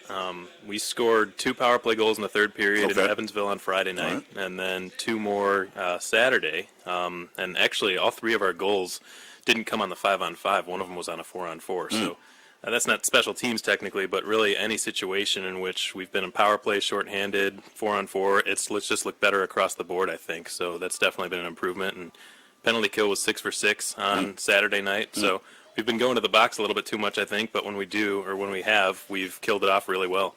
All right, so let's talk about Friday and Saturday night. We have a puck drop at 7:30 on Friday, 6 o'clock on Saturday. These are 2 big games, not just from the team's perspective, but from fan perspective as well. Always a couple of biggest nights of the year. Friday the 13th, Grinch night. Yeah. I have it on good authority the Grinch will make an appearance. That one we're Hope looking those forward tights to. fit. Yeah. The theme night for that game has changed 3 times now. Well, this is the third one. Yeah. Originally it was Krampus, or Okay. first it was Friday the 13th, then Krampus, now Grinch. Yeah. So I think people associate the Grinch a little more than Krampus. They have a point of reference for that, so it probably made sense. Yeah, I think so too. Now, Saturday night is the teddy bear toss, and this is not just teddy bears, but any plush after the first Mayhem goal. Throw those plush onto the ice. How long does it take to clean those up? Well, last year they did a really good job. Less than 5 minutes. Wow. They were all off the ice. And there were 2,500 stuffed animals thrown on the ice last year. Yep. We passed what we had done in 2 previous years combined last year. Wow. So we're hoping to beat that again this year. And jersey auction Saturday night. Yes, sir. The jerseys have not been revealed, but it has been revealed they're a Peanuts theme. That's right. We're going to reveal them, I think, early this week here. And from everything that I've been told from our staff, I haven't actually seen them yet, but everyone said that they look great. Awesome. Looking forward to seeing Well, that's them. enough out of you, Alex. Caleb, how are you, buddy? Not bad. How you doing? Good. Now I have a follow-up question from last spring Yep. when you were on the show. Yep. You were a little afraid of this question, but simple. You had just adopted a dog. Did you adopt the dog? Yeah, I adopted him back in November last Okay. year. Yeah, a little puppy. Yeah. How's the dog doing? He's doing great. His name's Stanley, a little Hungarian farm dog, about 30 pounds. loves the outdoors.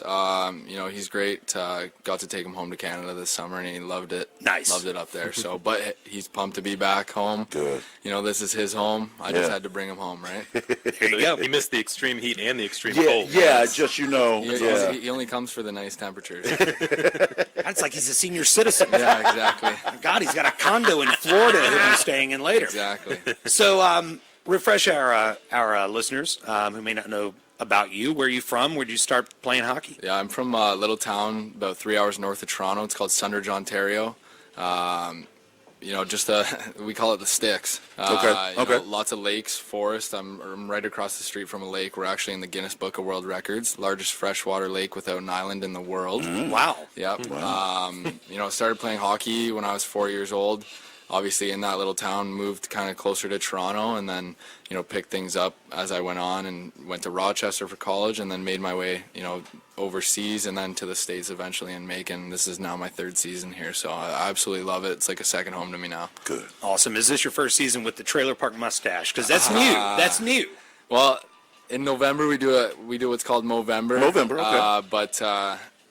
I've been getting a lot of compliments on it, so Then I'm you thinking leave it. about keeping it. Leave it alone. Leaving it till after I'm in Christmas. Trailer Park Stash in the best way possible. All right, best on. time. Yeah, I just got to dye it a little darker now, maybe. I don't know. Welcome to my world. Yeah. I can't. There's a point at which, Caleb, you just have to let it go, and you can no longer use Just for Men as an option. Yeah, exactly. I know. Just That was- can't brush it in after a certain that was point. about 7 years ago, I think. For Yeah. me. About the time I met my wife. Lovely times there. She loves the gray. So Friday and Saturday night, like I said, two big games. And Saturday night, the Teddy Bear Toss, always a big one. What's the record that we're trying to beat this year? 2,519. All the teddy bears that get thrown onto the ice get donated to local children's hospitals. So it's for a great cause, and the players themselves are going to be hand delivering them to some lucky kids. Beautiful. Very cool. So we want 3,000 this year. We won 3,000. And that's a good goal. dare we say, let's have some new plush. Yeah, some different types of stuffs. Yeah. You got thing 1, thing 2. Get some, so there got to be some Mandalorian plushes around here somewhere. Or Baby something. Yoda plush. Maybe a Baby Yoda plush if you can find it. Yeah, good luck. Yeah. Good luck with that. Yeah. Ashley's going to be selecting her plush to throw on the ice Okay, good. this week. So Good. we'll be shopping for that. Caleb, good to see you. Thanks for coming in. Thank you. Thanks for Alex, having me. he makes us play it twice. Yeah, by the way, Caleb, so coming in and going out. Yeah, here we go again. From Alex Von Coito, the voice. From Alex Von Coito, the voice. I was actually looking forward to it this morning, so I'm very happy about it. Voice. Alex Von Every time. Here's John Moreland. This is East October on the Creek.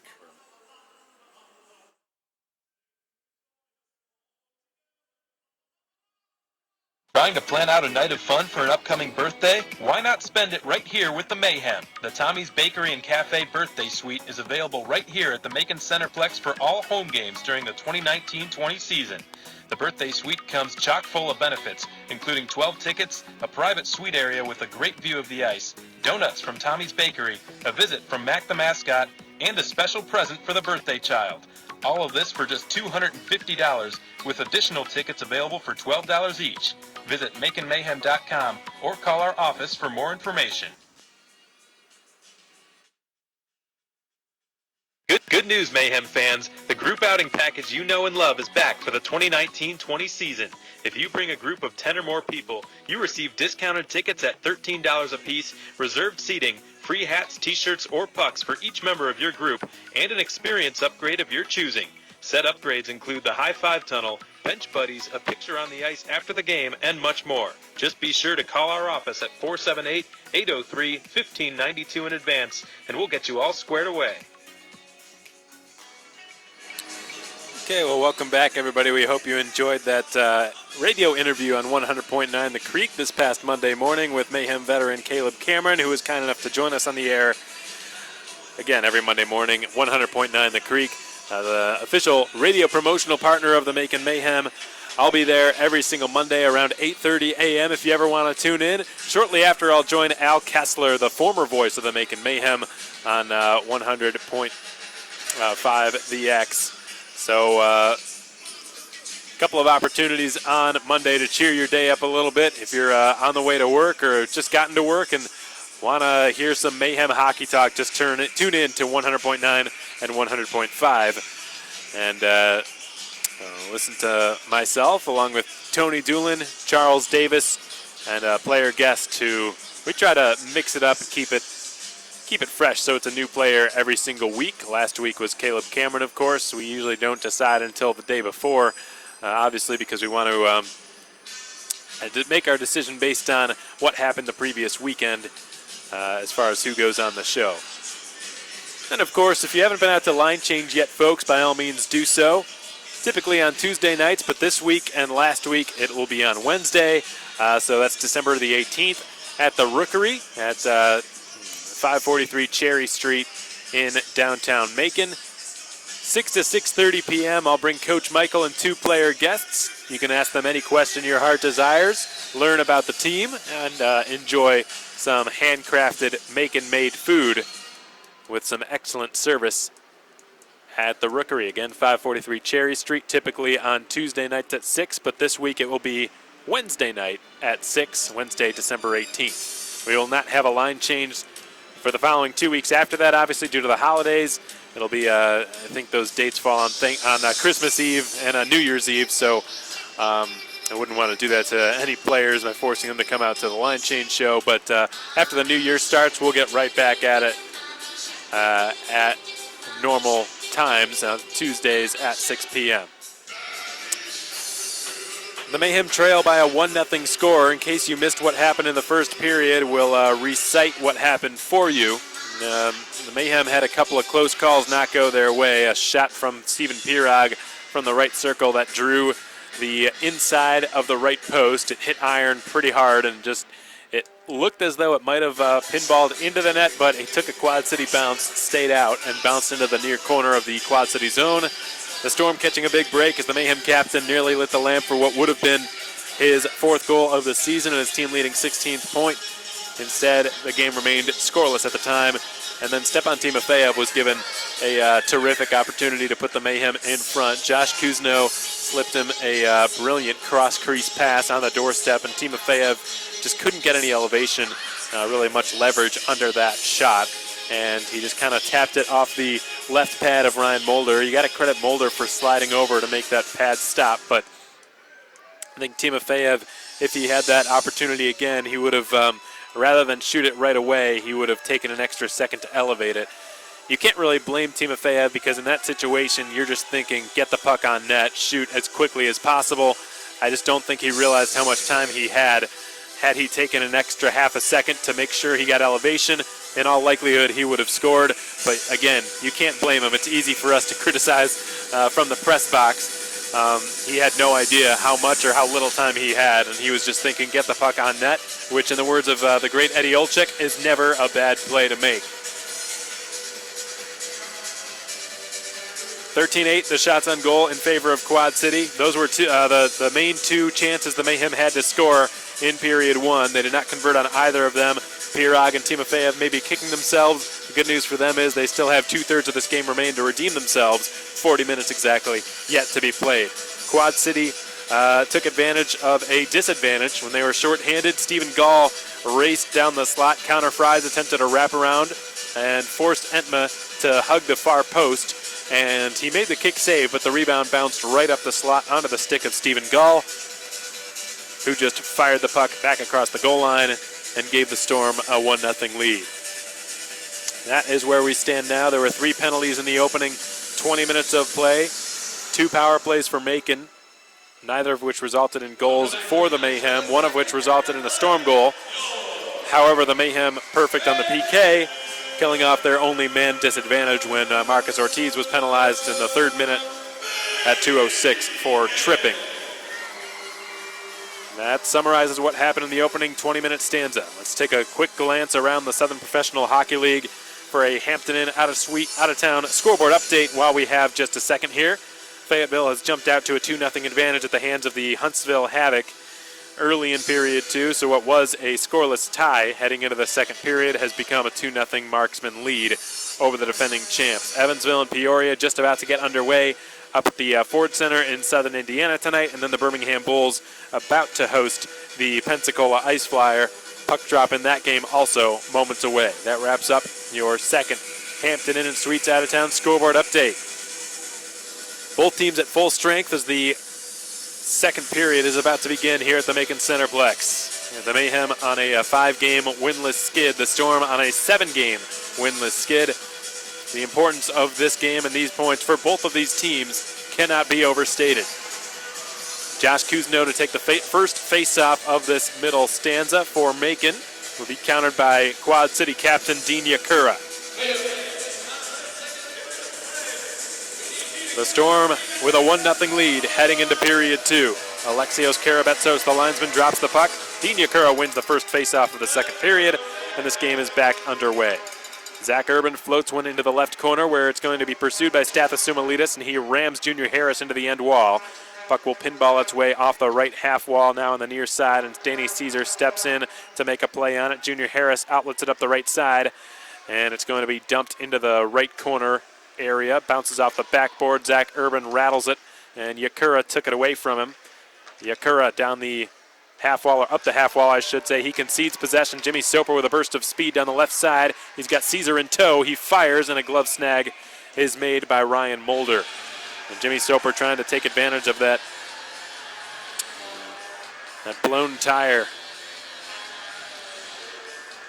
Dean Yakura couldn't hang on to the puck, and Soper tried to race down the left side as fast as he could. He knew that the Storm defenseman was going hard on the back check to cut away the angle. Soper, I think, wise to shoot the puck when he did, because if he had held onto it too much longer, he might not have gotten any chance at all. Ryan Mulder has looked extremely sharp, especially on that glove side so far in this game. Jimmy Soper's got his palms uplifted. He doesn't like what's happening here. I think he might be going to the box for something that happened after the whistle. And right now he's in an argument with Kristaps Nemanis, the former Mayhem defenseman. Soper to the Beyond Taboo Tattoo penalty box, and it looks like Nemanis to the Allstate Bonding penalty box, and not often do you see this. Both parties are upset. Usually one side is visibly more upset than the other, and here they're equally upset going to their respective penalty boxes. So I believe we'll go to the 4-on-4 here, which has not happened in this game. The Mayhem scored a 4-on-4 goal in their last game, last Saturday against the Fayetteville Marksmen. The Mayhem going to an offensive zone face-off. Stephen Pirog to do the honors against Tommy Tsikos, the alternate captain for the Storm.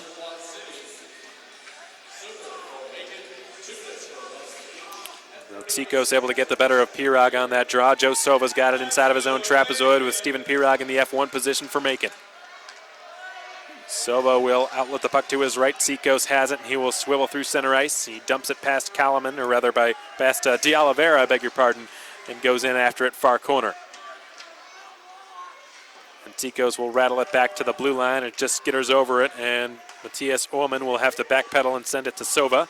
He bounced it off of Tsikos' skate in the neutral zone. He settles it down on his own end now. Tommy Tsikos bursts in across the Macon blue line on the left side. His shot gets blocked by De Oliveira's stick, and it's flown out of play. Alex De Oliveira played with the Quad City Storm earlier this season, led the team with a +3 rating when he was released, and was on a bit of an assist streak when he was placed on waivers as well. And he was exactly the kind of defenseman that Ryan Michael was looking for, just a sturdy, dependable, kind of shutdown defenseman. And that's what he's been so far since joining the Mayhem. Dean Yakura beating Josh Kuzno in this 4-on-4 draw, but the Mayhem with possession of it. Kuzno from the near corner is pursued by Yakura and pinned to the corner boards with it now. Lots of games played between the two of them. Kuzno gets it up to Smith. And Caesar's pass is outside of the reach of Campbell. Yakura rattles it around his own end wall. Kuzno will be first there. He will feed it down to Caesar, who couldn't receive that pass. A bit too hot to handle for him. And it's Kasarowski dropping it below his own net, and here come the Storm. Junior Harris through center. Gains the blue line. Offside is the call. Dean Yakura over the blue line just a little bit prematurely there, and that will be a whistle against Quad City. Taylor Price, I beg your pardon, who had jumped the gun on that zone entry. Price tied for the team lead in goals with Shane Bennett, each of whom have 7 on the campaign for the Storm.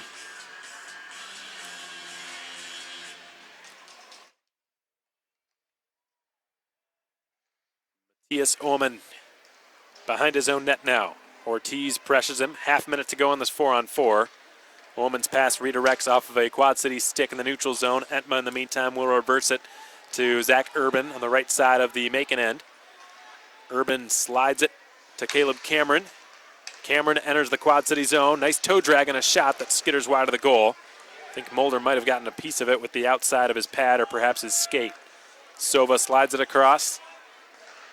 Ullman feeds it now to Price, or Gall rather, who enters the zone and shoots, and a butterfly save is made by Kevin Entma on the right circle shot by Gall, the lone goal scorer tonight. In the meantime, both sides have returned to full strength. Soper out of the penalty box for Macon, Nemanis out of the box for Quad City. No change on the score sheet as a result of that 4-on-4 situation. I know it's not part of the special teams, but it's been another area of improvement, seems like, since Ryan Michael has taken over, as a quick wrist shot from the far circle is denied by Entma with the glove. There's Dakota Klecha lining up in the shooting hole. And Tommy Tsikos will attempt an identical face-off win here. He gets it right to Klecha, but his shot was blocked, and Sean Lynch had his attempted clear blocked as well. Out of his net to make a play here, Ryan Mulder, as it had gone all the way down. No icing, and the Mayhem have forced a turnover. Lindstrom feeds into the slot. Lynch had his pass not reach Timofeyev. He does, however, keep the puck in the attacking zone. Timofeyev dispossessed of it by Nemanis, and here comes Sikos down the left side. Floats a pass outside of the reach of the intended target there in Dakota Klecha. Klecha with it behind the Macon cage. Klecha and Sikos both battling for it, but it's Macon's Alex De Oliveira who comes away with it. De Oliveira's pass goes off the stick of Stepan Timofeyev. Junior Harris bounced it down into Macon territory. This will be an icing called against the visitors. That icing's been brought to you by Tropical Smoothie Cafe. This period is 3.5 minutes old. The Storm maintaining their 1-0 advantage.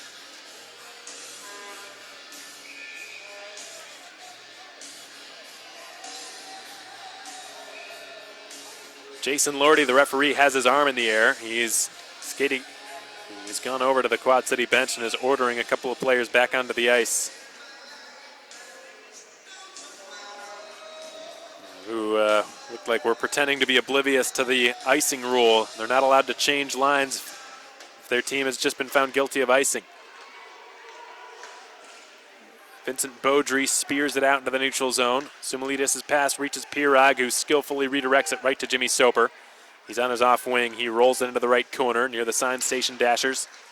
Junior Harris's outlet pass is kept in by De Oliveira, but Sikos has it in front of the Macon bench and will slide it across the ice. Kristaps Nemanis will enter the Macon zone. He goes wide on Ben Campbell. Drives behind the net. Campbell pestering him, trying to win possession back. Larry Smith with his stick in there as well. Either side clearly able to come away with it. Finally, it comes loose, and from the near corner, Danny Caesar will spring one along for Stephen Pirag.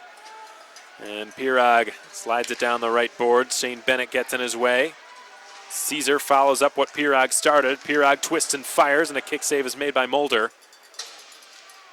The Storm have rattled it off the glass out into the neutral zone. The referee, Jason Lordy, with his arms in the air, he's saying the puck was played by a high stick. At least I believe that's the call. I don't think it's a high sticking penalty against anybody. The puck was played with a high stick, so the faceoff will be in the neutral zone here. 15.5 to play in the second period. The lone goal to this point has been scored by Stephen Gall. It was a short-handed one at 12:09 into the first period. It was Gall's third of the season. Zach Urban. Slap pass all the way down just wide of the goal. No icing. Kuzno centers, hoping for Ortiz. Blocked. Here's a chance. Caesar fires. Mulder the save. And it's going to be cleared by Quad City. Taylor Price down the right side. Drives and shoots. Tough angle. Entma is able to make the save with his stick. As the puck slides its way into the near circle, Marcus Ortiz takes over. He's got reinforcements in close proximity, but Ortiz will just fire, and a butterfly save is made in goal by Mulder with a stick. Now Caesar, far half wall. Dispossessed of it. Here comes Price again. He's knocked down into the side boards in front of the player benches. There's a loose puck in front of the Quad City bench, and finally Caleb Cameron will scoop it up and dump it in. It's Joe Sova for the Storm. He's checked by Anton Lindstrom, but gets rid of it. Kasarowski has just cleared it directly out of play. Will this be a penalty? I don't think so. Some players on Macon's side were wanting a delay of game penalty called against the Storm. That will not be the case, as it had deflected. So we're going to head to our first media timeout of the second period. 14.5 to go in the second. 1-0 the score in favor of Quad City, but the Mayhem will go to an offensive zone draw when play resumes. Let's take a quick look around the SPHL here while we've got a second. Just two teams off tonight. Knoxville and Roanoke are not playing. They're the only teams in the SPHL who are idle this evening. Fayetteville up 3-1 over the Huntsville Haddock. It was 2-0 last we checked. And Evansville already in a hole against the Peoria Rivermen, who have taken a 1-0 lead before the halfway point of the first period up in Evansville, Indiana. Birmingham and Pensacola just about to be underway. So it was actually a delay of game penalty called against Sean Kasarowski. And the Mayhem will be going to their third power play of this game. This power play is brought to you by Wild Wing Cafe. Can the third time be the charm for Macon? Their first power play, they allowed a shorthanded goal. Their second one failed to convert. But let's see if this one can do just that. Caleb Cameron will roll it around the boards, and Jimmy Soper with it behind the Quad City goal. To Pirog, now to Timofeyev at the blue line. He will switch places with Caleb Cameron. Cameron slides it to Pirog, right circle. Fakes, Cameron again in the slot. Wrist shot off the glove of Mulder. Excellent screen shot by Caleb Cameron to get it through all those bodies. And Mulder, at his glove high, made the save. Cameron manning the right point, steps into the slot again. Head fake, distributes it to Pirog, who tees it up and fires. It gets blocked. And Caleb Cameron recovers at the blue line. Timofeyev with a one-timer, and a chest save is made by Mulder. He has been perfect in net tonight for Quad City. He's had excellent control. He's not slid too far out of his net one way or the other, and he's not conceded virtually any big rebounds. I think the Mayhem might be shooting too high on him here. He's made so many high saves that he's been able to secure them, either gloving them or blockering them out of play, or having the shots hit his chest and then corralling them with his glove. Whatever the case is, the Mayhem have not had a lot of rebounds. They might consider shooting lower here as an opportunity presents itself for the Storm. Short-handed Yakura makes his way in, but he couldn't pull the trigger on the backhand shot.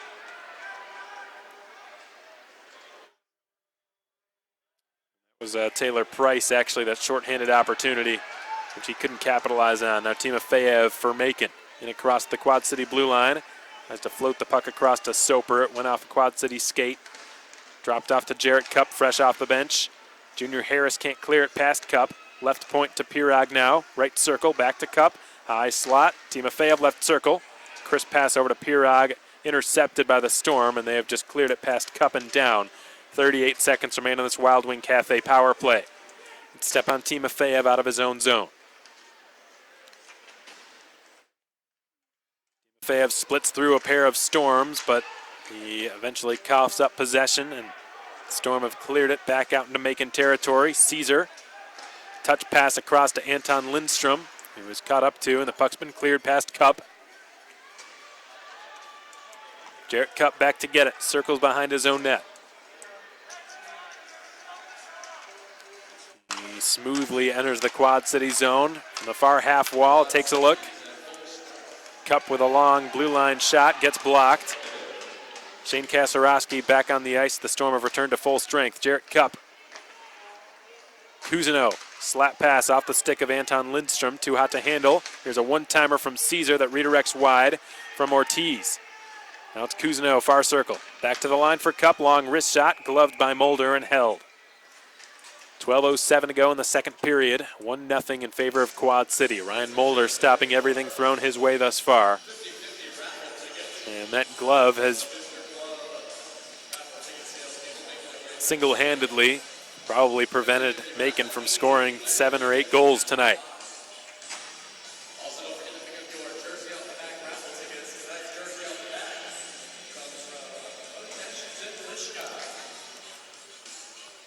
So Stephen Pirog's being booted from the face-off circle, and Sean Lynch steps in to take his place. Cleanly wins it back to the blue line for Larry Smith. Had his shot get blocked by Taylor Price.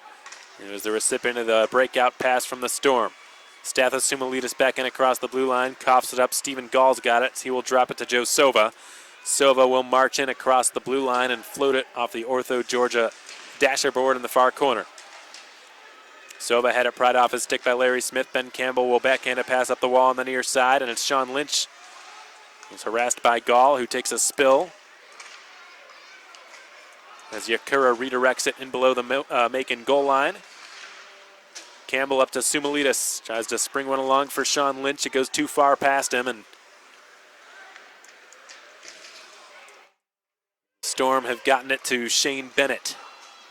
Their leading scorer races in, right circle, fires, missed the left post. And Kareem's to the near half wall for Connor Fries, who will put it down into the adjacent corner, and Zemlichka plays the body on Bennett, wins the puck back, and Urban outlets it to Jimmy Soper on the left wing. Soper from the left circle, couldn't dangle his way through. Shane Bennett without a stick. It's loose in the neutral zone now. Marcus Ortiz kicks it up to his stick. A penalty is going to be called here against Macon as Mulder goes to the bench. And the Mayhem will be going back to the penalty kill for the first time this period. They've had 3 power plays. They've not scored on any of them. Quad Cities had 1. They're also 0 for on theirs, but have another opportunity here to extend their lead. It's going to be Caleb Cameron taking a seat in the Beyond Taboo Tattoo penalty box.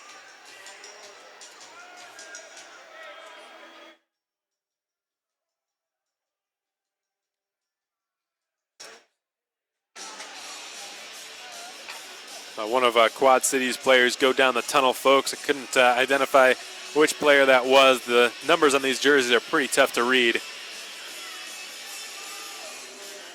So you'll have to forgive me if I'm a little bit slow on the call at times.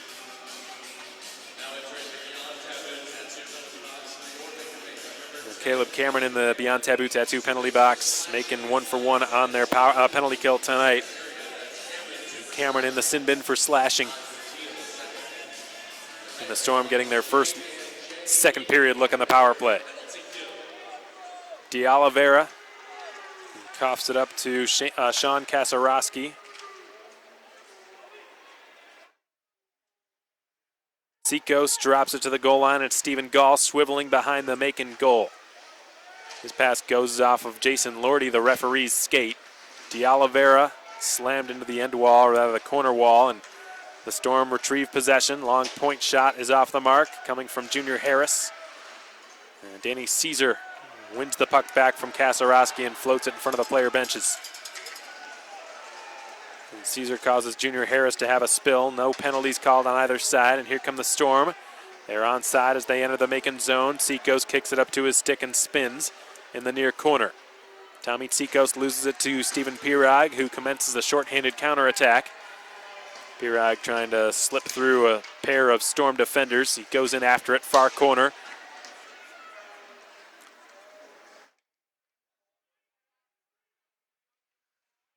Dakota Kletcha will drop it off, and it's blasted around the end wall by Sova. Out to the far half board. Sumalitis can't clear it. Joe and Jarrett Cup will drop it for Zach Urban. Urban flings it down the ice. Sumalitis looks like will be first there, but Mulder's out of his net. Tries to whack it away from the check forward, and he does. 30 seconds remain on this penalty kill. Brought to you by J&J's Heating and Air. Caleb Cameron standing in the Beyond Taboo Tattoo penalty box right now, waiting for Terry Reynolds, the head off ice official, to open the door. But the Mayhem still with 20 seconds remaining on this PK. The Storm were on a delayed offside. Jarrett Cup, as a result, is able to take over. He will slide it dangerously back to Entma. That did not have enough gas on it, and Cup gets right in the face of the Quad City player who got too close to Entma. They get into a full-fledged scrap in the far corner. I believe that's Stephen Gall, but again, it's tough to tell. Looks like 17. Stephen Gall throws him down. That's Kletcha, rather. Dakota Kletcha throwing Jarrett Cup down to the ice. Former teammates here in Macon last season.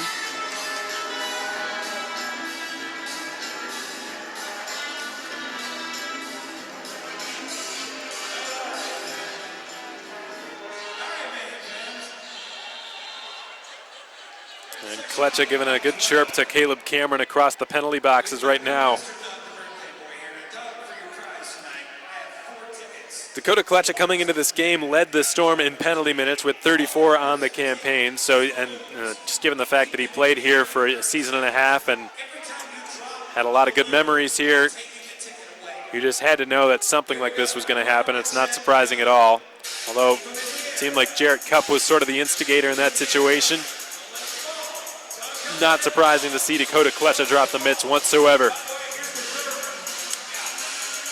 Let's just sort of recap what happened there. It was a dangerous situation that Jarrett Cupp sort of put Kevin Entma in. I think he tried to sort of pass it back to him to allow his goaltender to cover the puck up.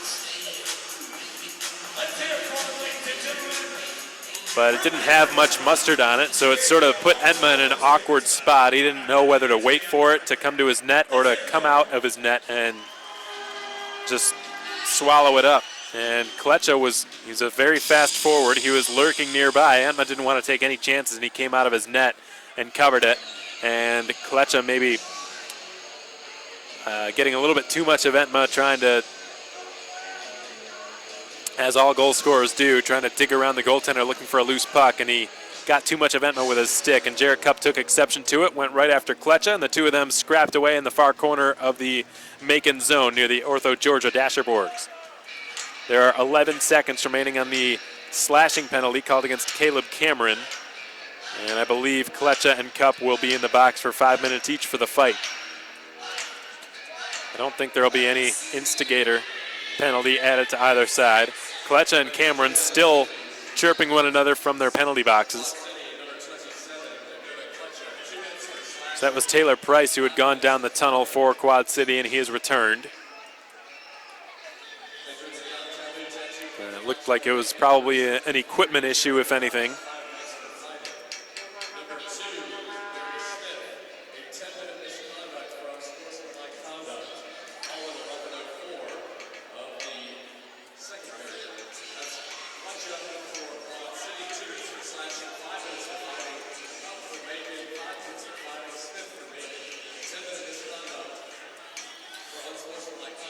Okay, so Kletcha has been given a 2-minute slashing minor on top of the fight, so the Mayhem will go to an abbreviated power play after Caleb Cameron's let out of the box.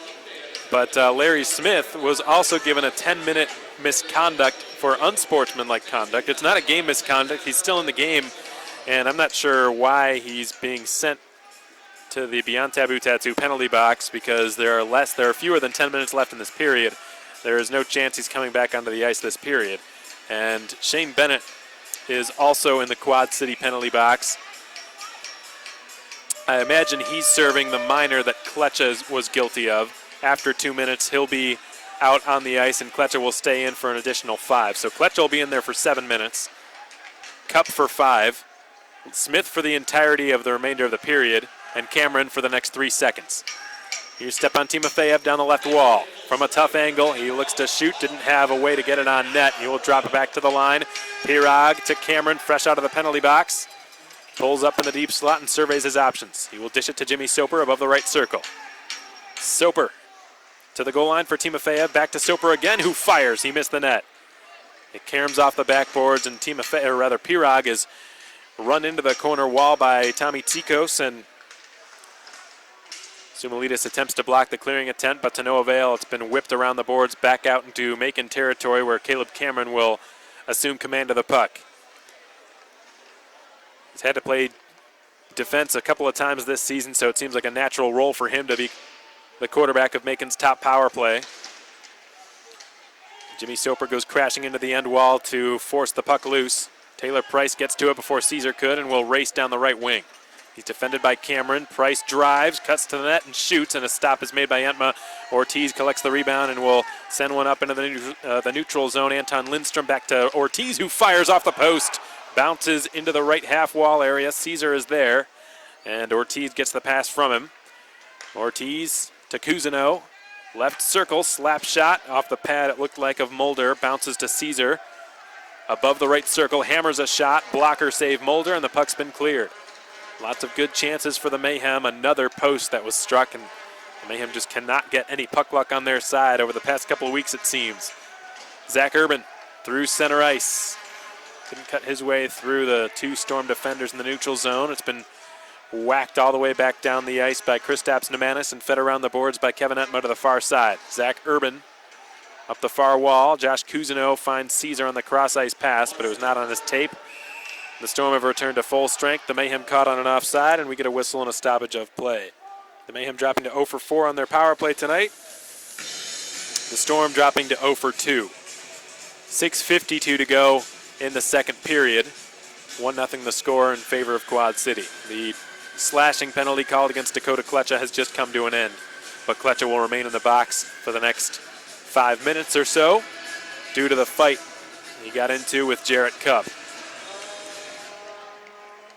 Joe Sova will slide one over.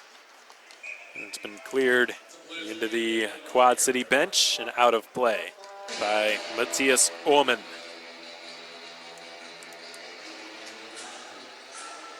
Jimmy Soper arguing the faceoff should take place in the Quad City zone. And I'm not sure why it's not, to be honest with you. It was cleared directly into the Macon bench from the Quad City zone. There's really no reason this should be a neutral zone faceoff. Jimmy Soper one-hands the puck off the sideboards, gets it and drives. He tries to center for Lynch. They score! Sean Lynch tapped it in.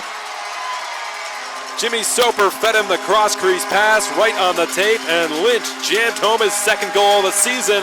We've got a tie game.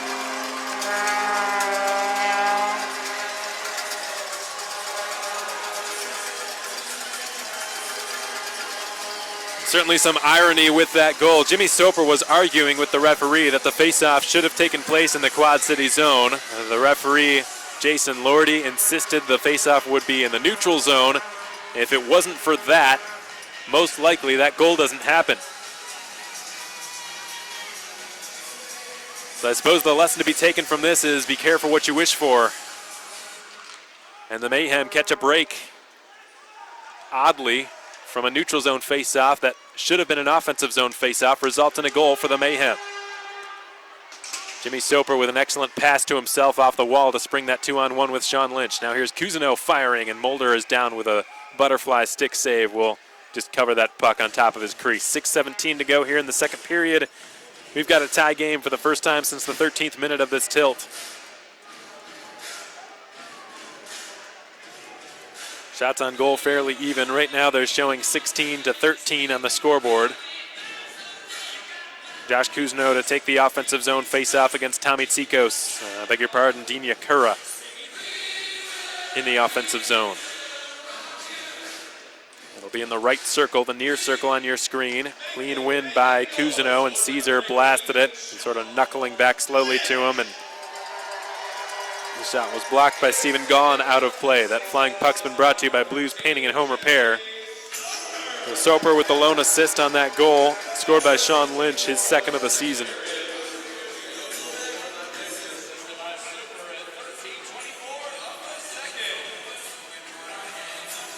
That goal coming at 13:24 into the second period. A rematch between Cousineau and Yakura, won by Cousineau, and Campbell's shot from the blue line misfires wide of the blocker side post. Now here's Stathis Soumalides protecting the puck and dropping it down the half wall on the far side. Cousineau's got it now. Caesar's without a stick as he goes back to the Macon bench. Cousineau to Ortiz. Back to the line, Campbell to Urban, right point. To Ortiz, to Campbell. Good passing by the Mayhem, and the backhand shot by Campbell gets blocked on the way through. Ortiz, far corner. He spins. Left circle, loses the puck. Urban secures it. He tees it up and shoots. It gets blocked. And it's been cleared by Nemanis down into Macon territory where it's picked up by Anton Lindstrom. Good pass out to center for Ortiz. Right down the middle. Marcus Ortiz will drive to the backhand. Denied by Mulder. Loose puck bounces out to the slot. Shot blocked and whacked wide of the goal. Mulder was out of his net, and Lindstrom just failing to capitalize on what would have been his first goal with the Mayhem. Ortiz back across the blue line. A huge momentum surge in Macon's favor after that goal scored by Sean Lynch. Pirog cuts off the clearing attempt along the far half wall, and Lindstrom, while falling, couldn't make the pass he wanted to, and as a result, the Storm are finally out of their own zone with it, as it will be Dalton Mills skating down the left wing. Vince Beaudry battling for it in the left corner. It's wrapped around to the far point, and here's Junior Harris getting his shot through, but it went wide of the net. A shot from the half wall on the near side was taken by Joe Sova and blocked. Wraparound attempt, Entma the save, and he pounces on it with his glove atop the crease. 4:41 to go in the second period. We've got a 1-1 score on our hands, courtesy of a goal scored by Sean Lynch at even strength. 13:24 into the second period. Jimmy Soper with the lone assist. Both goals tonight had just one playmaker. Connor Fries was the lone assist man for Quad City on Stephen Gall's shorthanded goal, and Jimmy Soper was the lone assist man on Sean Lynch's even strength goal for Macon. We'll be back in just a moment, folks. Keep it right here on the Mayhem Broadcast Network as we take a pause for the cause in our third and final media timeout of period 2. 1-1 your score here in Macon. Are you looking to raise some money for a cause and have a blast while doing it? The Mayhem would be happy to help you out through our fundraiser program, available for all home games throughout the season. You buy tickets from us for $10 each, you sell them for $15, and you keep the remaining $5 per ticket sold for whichever cause your heart desires. If you were to sell 50 tickets, for example, you would collect $250 for your fundraiser. Call our office at 478-803-1592 for more information.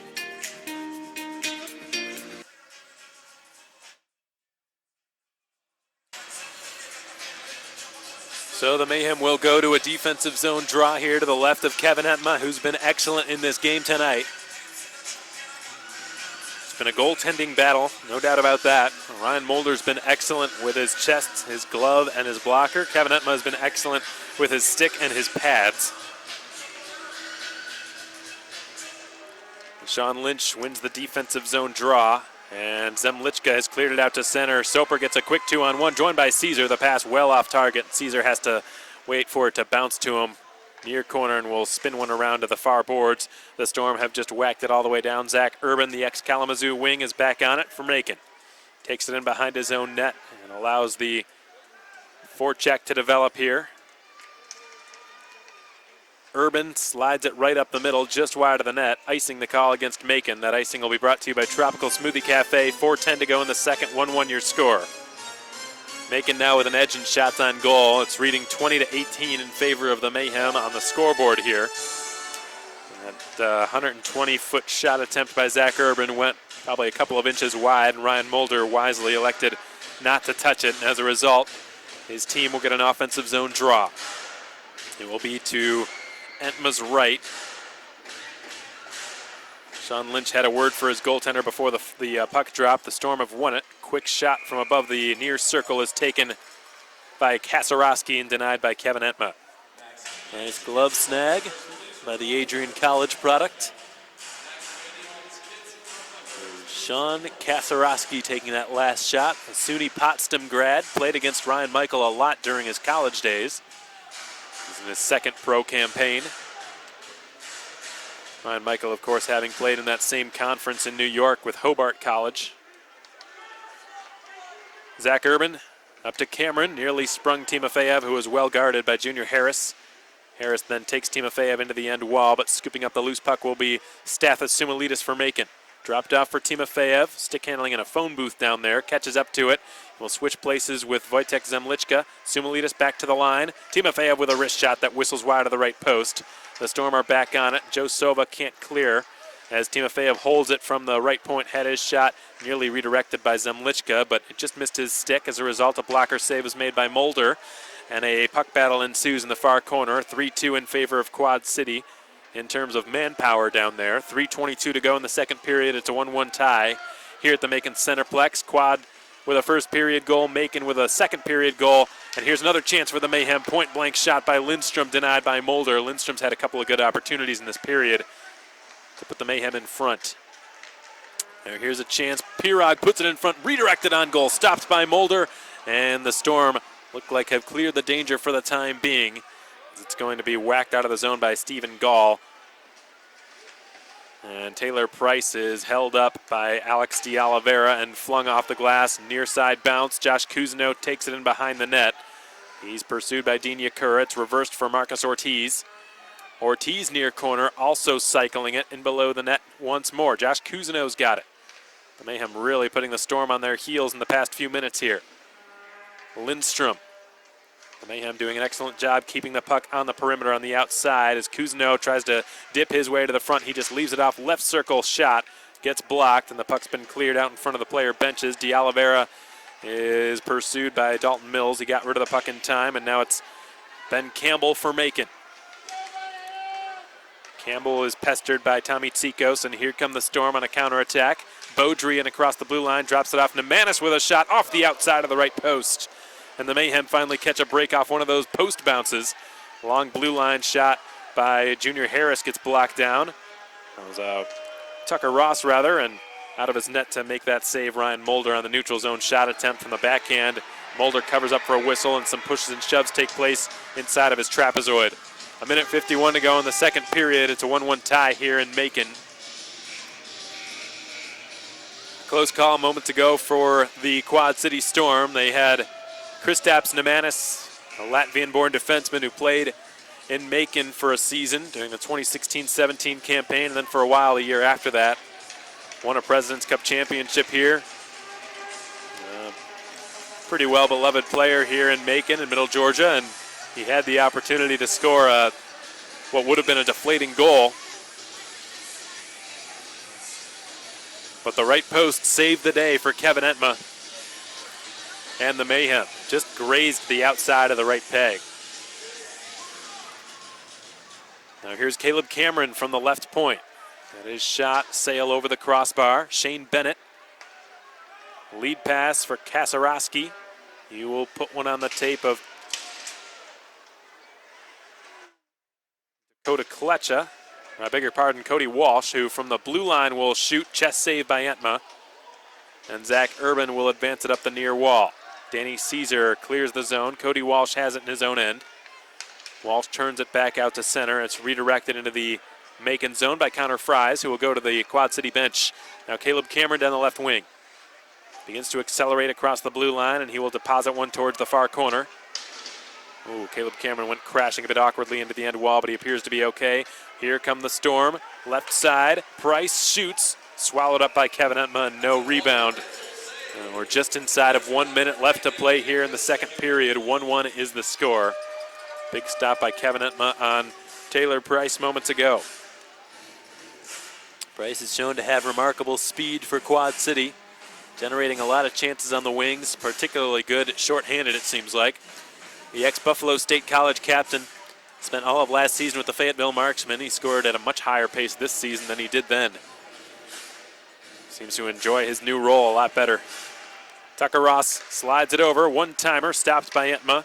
Close call. The Mayhem nearly had a takeaway at the blue line, which could have been a 2-on-0. Jarrett Cupp scrapping away for it. Far half wall. Everybody's out of the penalty box after that Dakota Klecha fight outside of Larry Smith. And Timofeyev will leave it at the blue line for Stathis Soumalides, who slips one through, hoping for Pirog. It goes all the way back to Zemlichka, whose shot misses the left post. And now it's been cleared by the Storm out to center. It lands in the slot. Here's an opportunity. Wrist shot. Shoulder save by Entma. Able to deny Stephen Gall of his second goal of the game. Here's Stephen Pirog. He slides it ahead. Soumalides returns it to him quickly. Pirog across the blue line, dropping it. Timofeyev right circle. Swoops in and turns. He will shovel it back to the blue line. Here's a shot by De Oliveira. He was denied by Ryan Mulder. Good opportunity for the ex-Quad City Storm. And now the visitors have just cleared the danger and shoveled it down into the Macon zone. Zach Urban allows time to expire. That's done it for the second. 40 minutes in the books, a much better period for Macon. They got the game tied. We sit at a 1-1 stalemate through 40 minutes of play here at the Macon Centreplex. I don't think the score necessarily represents the way that the game's been played. There have been a good bit of chances. It's actually been a pretty offensive game, but the scoreline is fairly modest with that considered. So you've got to credit your goaltenders. Both of them have played a very strong game tonight. Kevin Entma for Macon has stopped all but one. Ryan Mulder for Quad City has stopped all but one. And alas, we sit at 1 goal apiece. Shots on goal, pretty representative of the way the game has been played. 24 apiece, a high shooting affair, an evenly shot affair as well. That pretty much sums up the way this game has been played. lots of scoring chances, lots of pretty high-end shots on goal, lots of pucks hitting posts and staying out of the net. And now we can say that that's happened for both sides. So I guess you can say neither team has been particularly fortunate offensively when it comes to the puck luck so far tonight. Kristaps Nemanis drawing iron with his blue line shot attempt. And then for Macon, it was Marcus Ortiz who ripped one off the outside of the right post, and that puck stayed out, obviously. So it just has not been smooth sailing for the Snipers on either of tonight's squads. It's been much more of a goaltender's evening tonight.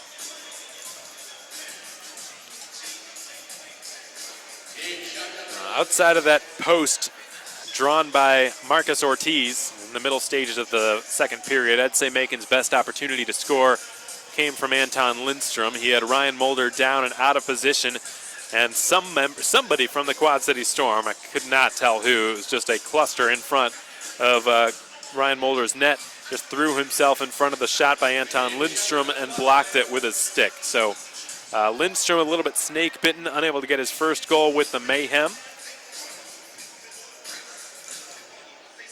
which would have given the Mayhem their first lead of this game. But instead, we sit tied at a goal apiece. The lone strike of that second period came off the stick of Sean Lynch, his second goal of the season. His first goal with the Mayhem, not wearing a specialty jersey. Talk about a pointlessly obscure fact. Jimmy Soper had the lone assist on that goal. And what was interesting about it is that there was an offside called against Macon. I beg your pardon. There was a clearing attempt. I believe it was Shane Kasarowski of Quad City, one of their defensemen, Sean Kasarowski rather, who cleared it directly into the Macon bench and out of play. And it was cleared out of play from the Quad City zone. So the faceoff should have taken place in the Storm zone, but it came out to the neutral zone instead. And that was just Jason Lordy's decision. I'm not on the ice, so I can't really hear his rationale for it. I'm not sure why that was the decision, but it ended up favoring the Mayhem, even though Soper fought the decision tooth and nail. He was out at center ice arguing the call with Jason Lordy. And as luck would have it, seconds later, the very fact that he lost the argument is what allowed the Mayhem to tie the game, as Soper was able to generate some speed from the neutral zone, pass it to himself off the left half wall, entered the zone and drove it past Kasarowski, and gained a quick 2-on-1 with Sean Lynch crashing the net on the opposite side. And Soper fed him a perfect pass on the tape.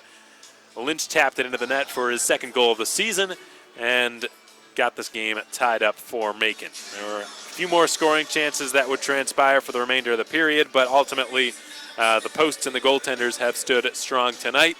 1-1 the score through the first 40 minutes of play. As promised, folks, we're going to play back an archived file of our last episode of Line Change with head coach Ryan Michael. We'll get his thoughts on some things about the way the team has played of late and some areas which need improvement. We also brought player guests Kevin Entma and Sean Lynch. That will be played your way next, folks, on the Mayhem Broadcast Network. You'll listen to Macon Mayhem Hockey on SPHL Live, powered by Endeavor, streaming and on YouTube. We hope you've enjoyed the broadcast up till this point. We'll be back before too long, folks. Keep it right here on the Mayhem Broadcast Network. Okay, everyone, we're going to go ahead and get started here. As always, thanks so much for being here for our 7th episode of Season 2 of Line Change. We're excited to get started here. We've got 2 player guests, as always, joining Coach Michael and myself. We've got Kevin Entma, goaltender, and then Sean Lynch, forward. Let's give a round of applause for these 2 gentlemen. The way the show is going to go is I'm going to ask Coach Michael a few questions, and then I'm going to get to the gentleman to his right. And then I'm going to open the show up for discussion, questions, comments, concerns. You're all welcome to ask anything your heart desires. The only thing we ask is that you do so into the crowd mic here. We're going to just pass this around for that segment of the show, and then we're going to just wrap it up by asking a few questions about the upcoming week that we have this Friday and Saturday night against the Quad City Storm. Coach, the first thing I wanted to ask you was I wanted to touch on this past Saturday night's game on home ice against Fayetteville. I thought it was a great effort by our guys, really, for the most part, from start to finish. Outside of roughly 2 minutes of the game on Saturday, there was a massive momentum shift in Fayetteville's favor, really roughly at the midway point of the game. After the non-goal, the goal in which basically the entire arena thought it was in, on that shorthanded chance by Jimmy Soper, it got waved off. There was just this sense of kind of deflating momentum in favor of Fayetteville. It felt like that was the moment in which the tide really turned, and the Marksmen ended up scoring 3 goals in 1 minute and 37 seconds. Was there a drastic change in mood on the bench after that goal was waved off? Yes. I didn't see the play. I don't know. I was blocked, so I don't know if that went in or not. But, like you said, shortly after we gave up those 3 goals, and I think the biggest thing for me on that is we just have to be mentally stronger. I mean, that stuff happens all the time, whether it's penalties that shouldn't have been called or, we're at this level and it's a development for the refs, and it is what it is, and those calls are going to happen, and I thought we didn't really respond as well, mentally to kind of handle that. So that was just my thoughts on that whole sequence. Yeah, and I suppose I'll set the record straight here while I can. I spoke with Caleb Cameron about it. For those of you who didn't hear the Creek segment this past Monday morning, he talked it over with Jimmy Soper, who was the one who ended up taking the shot, and Jimmy told him that it wasn't in the goal. It bounced off the inside of the left elbow. Very misleading. I thought it was in. Our DJ did as well, and it seemed like at least 90% of the crowd thought it was in too. But if Jimmy Soper's saying it wasn't a goal, then and he's the one who shot it, then it wasn't a goal. Just an unfortunate turn of events there, but still I thought a good battle by the team, especially in the third period there in the comeback effort. Coach, there have been a few recent signings and additions to the roster since our last show a couple of weeks ago. Anton Lindstrom, who's here in attendance tonight, Alex de Oliveira, and now Wojtek Zemlichka. It seems like if you're going for a theme here, it's recruiting players who have difficult names to pronounce. But was there what specifically, I guess, about these 3 guys caught your eye and caught your attention? With Anton, actually, Kev was the one that kind of recommended me to him. They were together in Wheeling for camp, so I reached out to Wheeling's coach as well as Jordan Ruby, who's up there, and just kind of got their opinions on him. And certainly kind of the way things were going, I thought, he could provide a spark to our lineup. And, the first game in Evansville, I know he's been off from games for a bit, and I thought he did pretty well on the big ice up there, and he made some plays in the O-zone. So it's just for him just kind of continuing to get better and improving. For Alex, he's just a simple guy. Not the quickest feet, but he keeps things simple. He plays well in the D zone, and just making a good first pass is really all I need out of him. So he's done that pretty well first weekend or Saturday. Unfortunately, he couldn't play Friday, obviously, but that's just kind of what I'm looking for him moving forward. And then I'm just going to call him Z. That's what I've been calling him because I'm not saying it very well. But I remember him certainly. I played against him from my time here.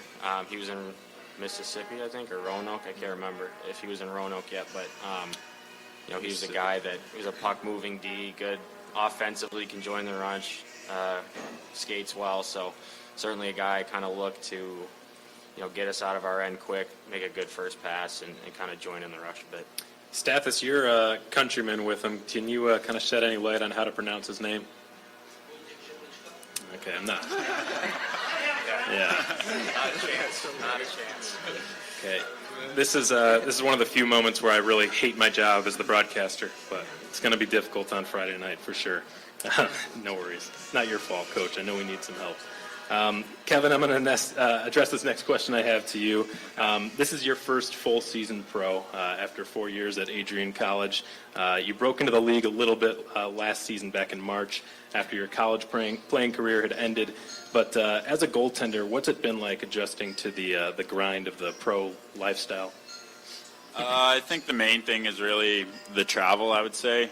At least in Adrian College, we would have travel. We'd get up a day early, and it was always just Friday, Saturday games. But just here, there's nights where you spend on the bus, which is a little different.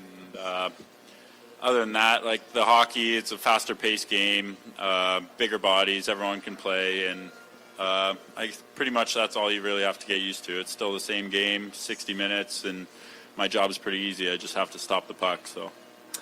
Yeah, well, that's as easy as that might sound for you. That doesn't really sound so easy, I think, for most people. Having 6 ounces of vulcanized rubber fired at you for a living doesn't sound like too much fun. And you've been doing it a lot. You're third in the league in starts this season. You're no stranger to that. When you're at Adrian College, you were the workhorse there as well. Do you have any secrets for? I imagine you get some bruises along the way playing in all those games, having a puck flying at you. Any secrets for keeping your body in good shape and staying well conditioned? Actually, one of my other goalie buddies, I've been doing it with Lynch here as well. Our mobility workouts, I do those 2 times a week just to make sure, like all the little muscles that are in your hips and knees, that they get attention to that you don't really would get from a normal workout. So I've been trying to pay attention to that. But like with things like how they've been going, with the losses that have been coming, the main thing is pretty much just really staying true to what works for you. Like even though that you might not be getting the results you want, like you still have to put in the work. You still have to go to practice every day, work hard, and still do those little things even though you might not be getting the results that you want. Yeah, definitely. And one thing that's kind of, I think, a unique sort of fun fact about you that you mentioned earlier this season was that when you go to golf, you can swing both ways. Ambidextrous golfer. Yeah. Have you ever attempted to, when you're playing net, have you ever attempted to catch with a right-handed glove? No, I wouldn't bother with that. Why not? No, I don't know. Even trying to shoot righty, it's totally different. Swinging the club is kind of just Right. grip it and rip it, I would say. But shooting a hockey puck, it's a little more finesse, I would say. Well, not for nothing, but when I was broadcasting in juniors a few years ago, we had a left-handed player from Finland who was on a really bad slump, and the coach gave him a right-handed stick during warm-ups, and that turned around his slump, and he went on a big tear. So just throwing that out there. But, all right, Sean, next question's for you. You took a cross-check from behind a couple of weeks ago against Pensacola. Couldn't stay in the game, unfortunately, but after that game ended, you came right back, and you've been a huge contributor in the lineup, really start to finish, ever since you've come back from that bad cross-check. How's the recovery process been for you? It doesn't look like it's too bad anymore. No, I think my face in the last week and a half has taken a worse beating than it ever has in my whole hockey career.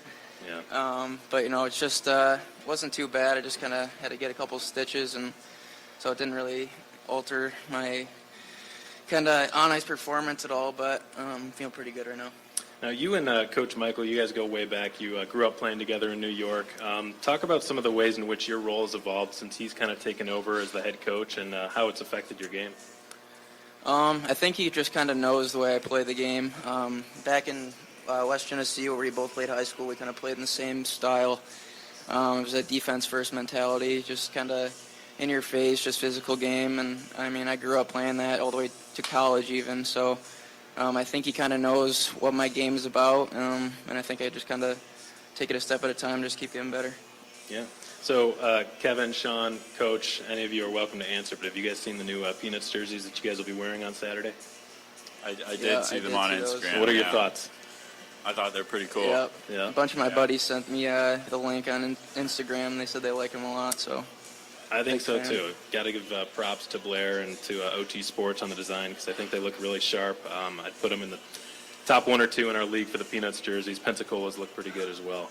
But we're definitely looking forward to wearing those. And we've had one jersey auction this season with the Camo Knights. Did you guys enjoy wearing those? And because I know, Sean, you scored your first goal with the Mayhem while wearing those jerseys. Kevin, you got a win. Those jerseys, how did they sell for you guys? Mine was the right off the back, so I'm not exactly sure what The how jersey that off works the back? out. Yeah. Okay. So I don't know how that works, but yeah, I really like those jerseys a lot. They were cool. Yeah. Obviously, doing those things is pretty cool. Like, I've never been on a team that you get those kind of promotion nights. So, I don't know, it's fun to be part of and kind of changes things up from something that could get a little stale of just showing up all the time. And, I don't know, adds a little flair to the game, I guess. For sure. Well, there should be plenty of flair this weekend. Again, it's going to be our Grinch night on Friday and our Teddy Bear Toss night on Saturday. Always a fun time, the Teddy Bear Toss night. That's all the questions I have for the gentleman up here. The floor is now yours. Any question you'd like to ask, by all means, please do so. Again, the only thing we ask is that you have this mic. Just wait till it reaches you. Sean, if I could trouble you to come pick it up here from the stage, appreciate it. Now the floor is yours. Go right ahead, folks.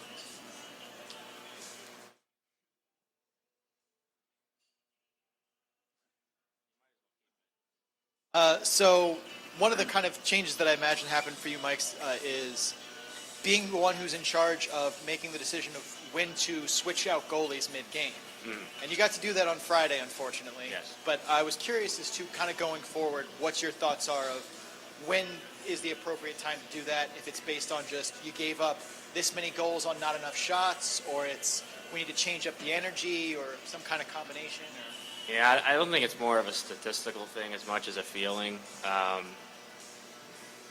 think it's either, a couple soft goals, maybe the goaltender isn't sharp that night, or it could be a wake-up call to the team in the sense that we're not playing well enough right now, and that was kind of more the case up in Evansville.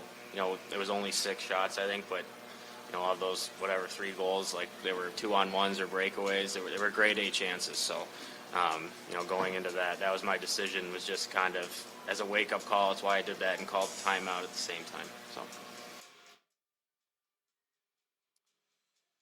Okay, well, welcome back, everybody. We hope you enjoyed that intermission excerpt of our last episode of Line Change. That was episode 7 of season 2 of Line Change with Mayhem head coach Ryan Michael. The 2-player guests we brought this past week were Kevin Etma and Sean Lynch, both of whom gave some pretty good answers to the questions that were asked. Unfortunately, we have to cut it off there because this game's about to restart here. Third period action just 1 minute and 12 seconds away. If you'd like to hear the last part of that show, the last segment of it, the fan questions segment as well as the trivia part, you can access the full archive of that episode on the Mayhem YouTube channel, MaconMayhem.com. The website will also have links to it, as well as our Facebook and Twitter pages. Speaking of YouTube, to those of you tuned in on our live audio stream tonight on YouTube.com, welcome back. We're so glad to have you with us. We hope you've enjoyed this live audio broadcast on YouTube.com, and to our SPHL live audience, welcome back as well. It's been a thriller here in Macon tonight, a low-scoring affair that wouldn't otherwise be so if it weren't for the stellar play of both goaltenders. Kevin Etma and Ryan Mulder have both been solid in net tonight. The posts have been equally solid at keeping pucks out of the net. Every time the puck has hit a post tonight, doesn't matter what side it's on, it has bounced out. It has not bounced in. So they call it the goaltender's best friend for a reason. Tonight it has certainly, all the posts have certainly done the goaltenders a lot of favors, and that's not to discredit what they've done because they have been terrific. Both of them have stopped 23 of the 24 shots thrown their way. One of them, however, is going to have to break in the next 20 minutes plus. This will be the final regulation period, the final chance for the Mayhem to establish a lead for the first time tonight and come away with a couple of points this evening. Josh Kuzno to take the first face-off of period 3, countered by Tommy Tsikos. The puck drops, and the third period of play is now underway. It's Joe Sova flinging one to Dakota Klecha, and the former Mayhem sniper is brought down by Wojtek Zemlichka in the neutral zone. Simulidis makes a break for it and receives the pass at center, but he's well covered. He's surrounded, in fact, by a pair of Storm defenders.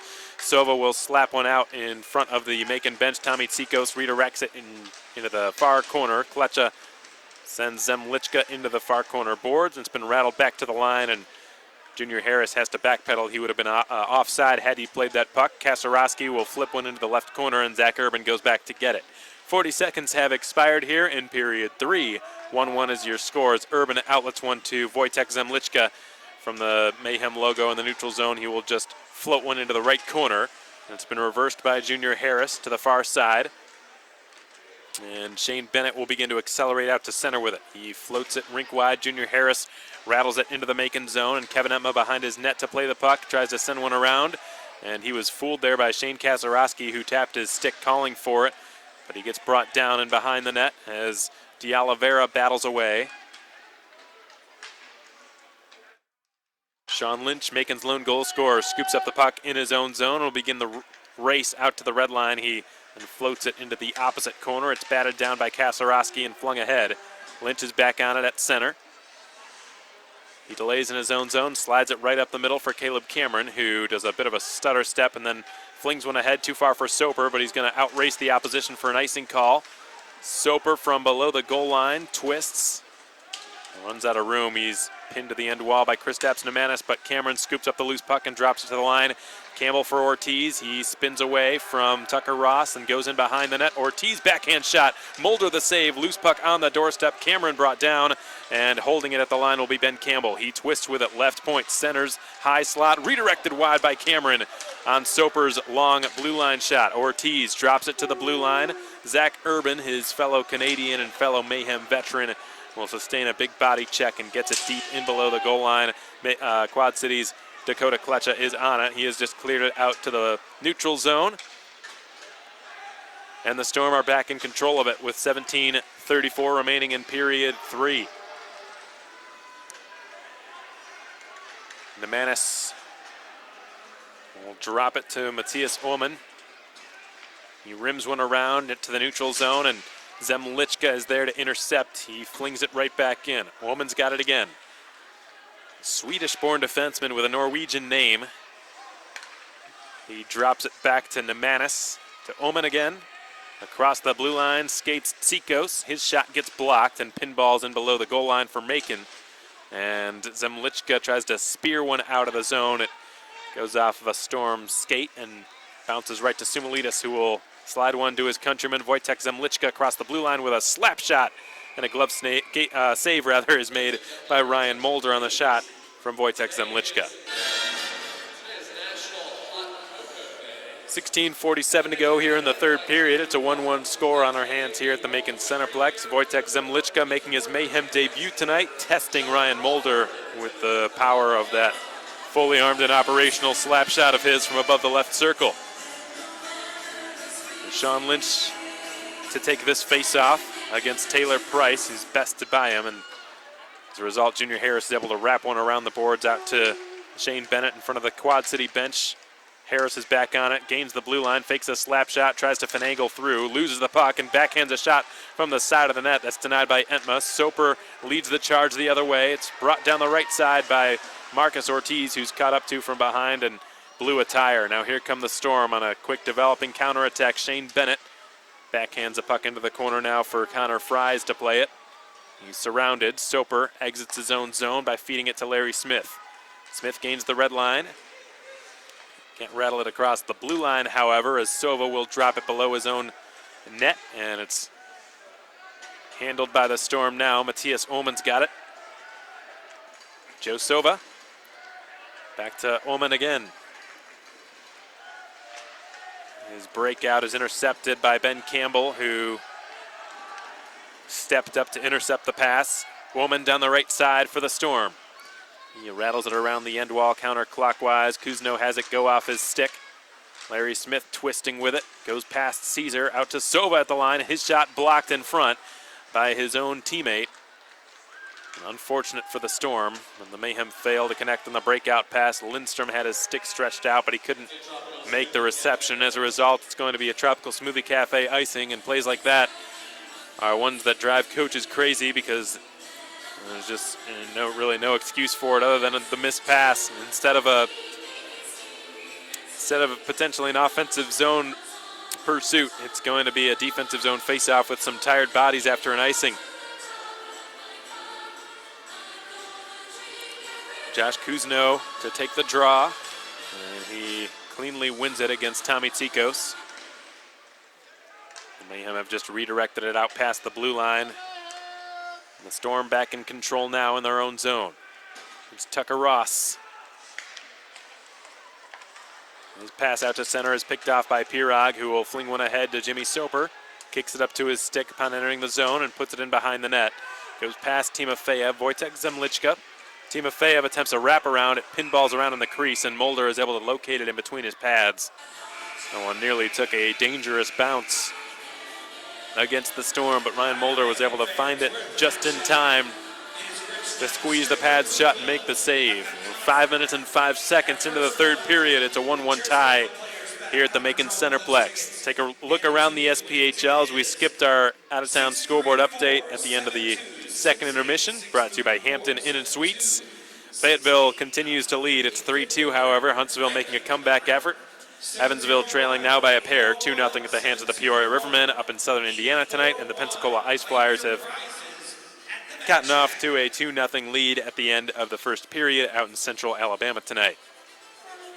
That wraps up your out-of-town scoreboard update brought to you by Hampton Inn & Suites. 5 minutes and 5 seconds have expired here in the third period. The Mayhem tied with the Quad City Storm, 1-1 the score through the first 45 minutes of play.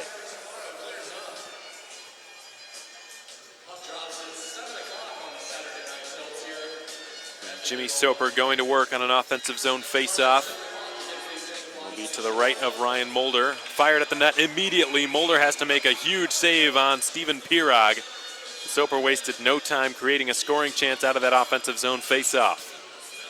That took all of 2 seconds to materialize. Macon's top line staying out there for another offensive zone draw. Depends on what side of the ice the team is on, but it seems like when the team is on the left side, Coach Michael likes to put Soper at center and Pirog on the right wing. And when the face-off is in the right circle, it's the opposite. Going to be a hand pass called against Wojtek Zemlichka and the Mayhem. That's one of the benefits you get when you've got a versatile player like Jimmy Soper in your lineup. Remember, folks, last season he played center for most of the campaign. It was an injury-riddled campaign. He didn't play nearly as many games as he would have liked. He missed 20 of them due to nagging injuries, and the ones he did play in, I think it was obvious he was not at 100% at a lot of the time because of those injuries that he had sustained. But he was a center for the bulk of the campaign last year. Here's a slap shot by Ullman that's denied by Entma with the pad. A stickless Pirog can't clear it. Ullman again scores from the blue line. Let it fly. A slap shot that went right through Kevin Entma. Huge break for the Quad City Storm. Stephen Pirog without his stick couldn't clear it, and the Storm make him pay. The visitors have regained their lead 5 minutes and 37 seconds into the third period. It's a 2-1 Storm advantage. And Matthias Ullman, the Swedish-born defenseman, leads all Storm Blue Liners in scoring this season. He's now got 3 goals, 8 assists, 11 points. By far the top of the pack among all Quad City defensemen. So the Mayhem have again got to erase a deficit here. And Anton Lindstrom corrals it in the near circle and outlets one towards Marcus Ortiz, who guns it down in the near corner. And the puck bounces its way on net. A loose puck skitters away as Ullman scoops it up and will carry it out of harm's way. Sends it up the left wing side, and here come the Storm across the blue line. Tucker Ross has a blowout, goes crashing into the near half wall, and Caleb Cameron gets it, and he floats it across the ice. Excellent move. Cameron gets it wide open, shoots, sails it over the net. Sean Lynch created that opportunity with that loose puck deke. D'Oliveira back in across the blue line, centers it. Sumalitas with a shot, missed wide. Bounces off the half wall back to Cousineau, who returns it in the direction he got it from, but the Mayhem are in the midst of a line change right now. Taylor Price will just rattle it in below the Macon goal. Kevin Entma plays it to Ben Campbell for Macon. Campbell up the near wing. Sumalitas' pass goes off the stick of Lynch. He races after it, catches up to it, and throws it across. It's picked off by Junior Harris, who begins the break out of his own zone. Harris up to the opposing blue line, left side. Fakes a slap shot, flutters it at the goal. They score. Looked like it went off the glove of Kevin Entma. Will this count as a goal is a question, as the net had come off its pegs. I believe it went off the glove of Entma and could have bounced off of a Quad City body and into the net. And that is a goal. Junior Harris being credited with the goal. He just flung it at the net from a near impossible angle, and either that bounced off of Entma's glove and in, or off his glove, off of a player and in. But whatever the case may be, the Mayhem now trail by 2 goals for the first time tonight.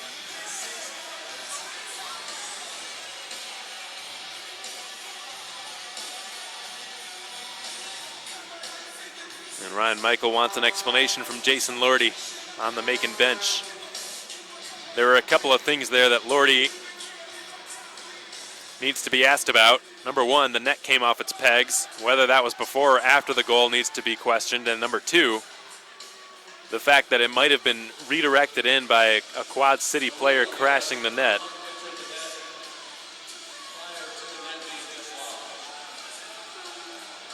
And I didn't see any deliberate. You can't pass the puck into the net with your hand, but if it bounces off your hand, as long as it's below the height of the crossbar, it stands. I'm not sure whether that happened. We don't have the luxury of HD replay here, but I think it might have just gone off of Kevin Etma's glove and sort of fluttered in. A fluky goal scored by Quad City, but it's one that's given them a Country Financial Insurance lead, a 2-goal advantage for the Storm here in the early stages of period 3. Kevin Etma makes a kick save on a redirected point shot. And Jimmy Soper will work at it along the near half wall to attempt to clear with help from Pirog.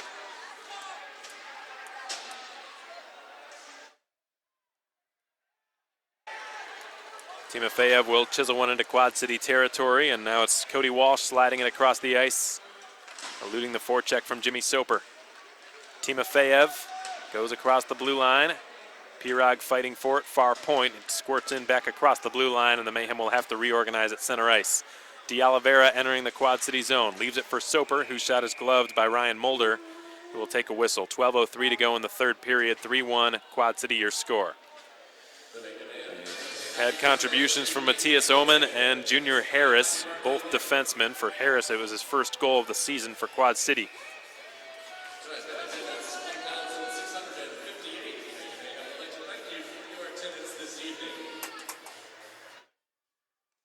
Kuzno with a clean win in the offensive zone face-off. Here's a one-timer by Caesar that's on. They score! Sumalitis on the rebound. Caesar took the one-timer. A stick save was made by Ryan Mulder, and Sumalitis just chipped it past him. The Mayhem are right back to within a goal. It's 3-2 Storm.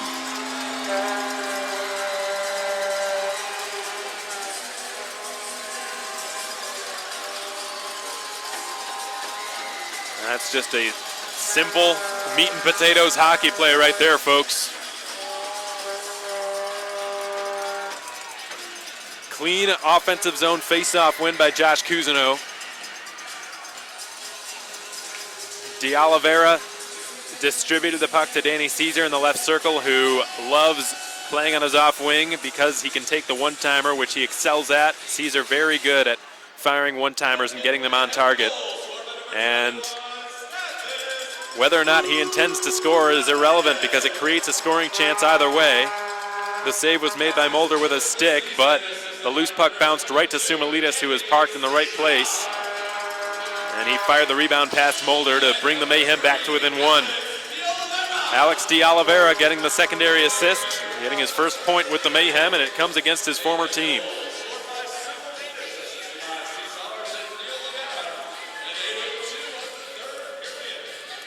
So a huge goal by Sumalitis moments ago, his fourth of the season, and the Mayhem, with just under a dozen minutes remaining, have a chance to tie this game. Sumalitis down his off wing, waits for some help, sets up Cousineau in the slot, shoots and scores!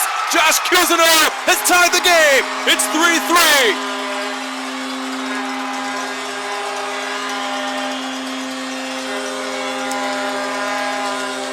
And look what we have here. Ryan Mulder arguing with the linesman, saying that the net had come off its pegs.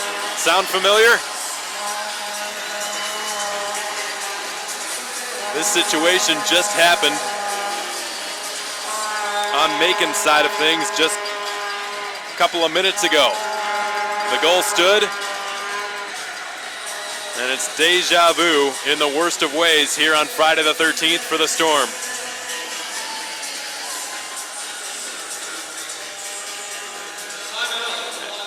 Dave Pshenichny is calling his timeout, and he is really in dire straits right now. He needs to just do anything he can to calm this building down. It's been electric the past minute or two. This is probably the biggest surge of momentum we've seen the Mayhem have all season.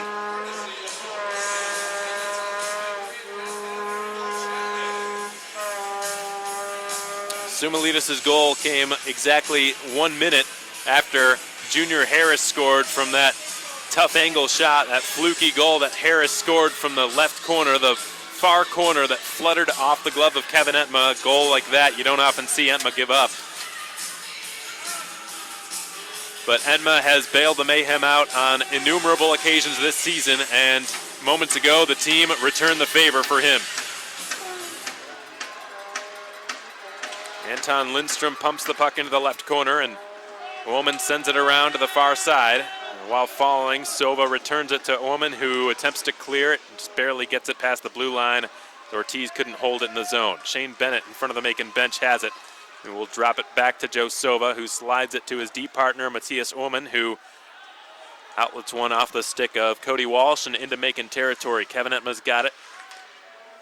He sends it to Ben Campbell in the far corner. Campbell with possession behind his own cage. Kuzno's slap shot tying the game moments ago. This is his fourth goal of the season. Sumalidas with the assist as Cameron dumps it behind the Quad City goal line. Danny Caesar getting the secondary assist on that goal from Kuzno. Good stick check by Zach Urban to knock the puck into the corner and get it along to Wojtek Zemlichka. Bad pass by the Mayhem exiting their own zone. Here's a chance for Gall. He shoots and scores. Stephen Gall has just silenced the house. And again has brought the Storm back in front. That's his second goal of the game. And that was just a missed opportunity, folks. There was no reason for that pass. An easy opportunity to clear the zone, and the Mayhem did not take advantage of it. They sent it across the blue line instead of just chipping it over the blue line on the far side. They flung it rink wide, and the Storm took advantage. They were in the midst of a line change, sure, but this is the professional level. When you're in the middle of a line change, it's not like all of a sudden you've got tunnel vision. Players are taught to keep their head on a swivel at all times, and just because they were skating to the bench does not mean that they were off the ice yet.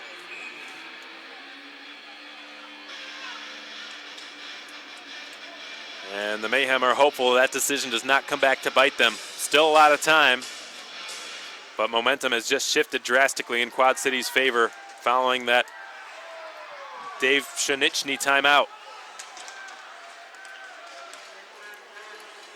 So here's Tommy Tsikos. He will lift one out into the neutral zone. It'll bounce into the Macon end.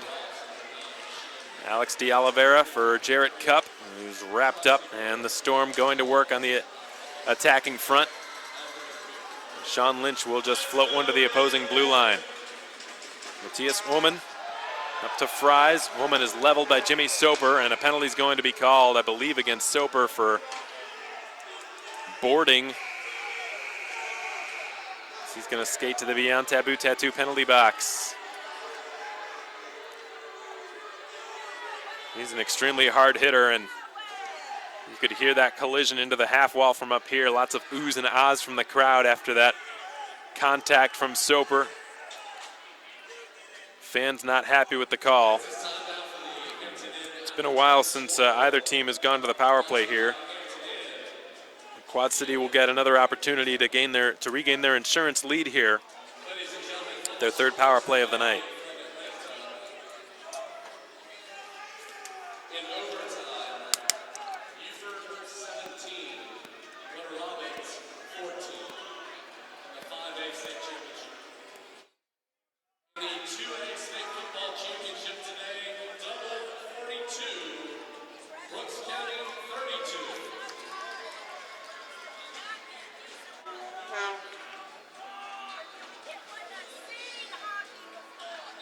Pirog's been discussing that call made against Jimmy Soper for some time, folks. He's been having a conversation with Jason Lordy for the better part of the past minute.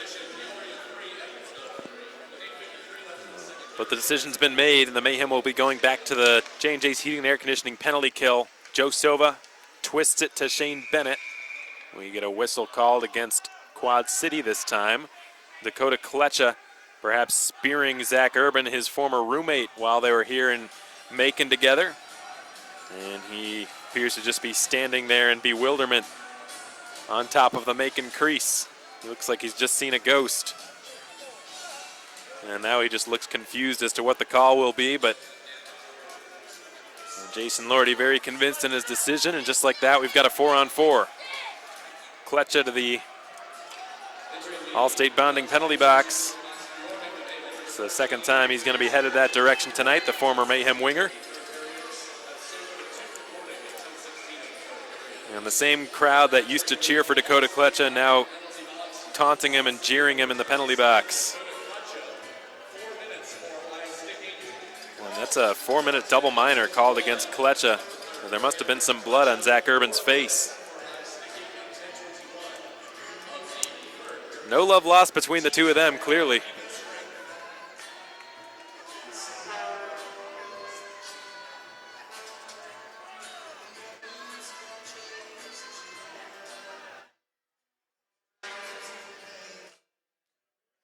So the scorekeeper should put up 4 minutes on the guest side of the penalty column on the scoreboard. We're just under halfway through, or half of this third period remaining. 9:39 exactly the amount of time yet to be played. The Storm have a 4-3 lead. The Mayhem have not led in this game. Well, they have made multiple comebacks. Josh Kuzno and Stathis Sumalidis scoring within a 21-second span.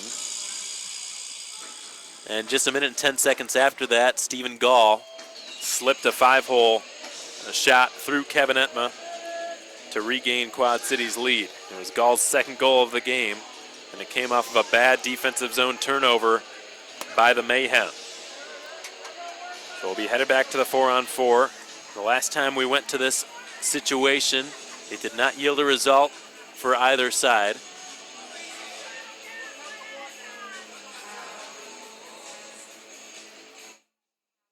4-3 Quad City with 9:39 to be played here in the third period. Dakota Kletcha will be in the box for the next 4 minutes. Jimmy Soper for the next minute 55.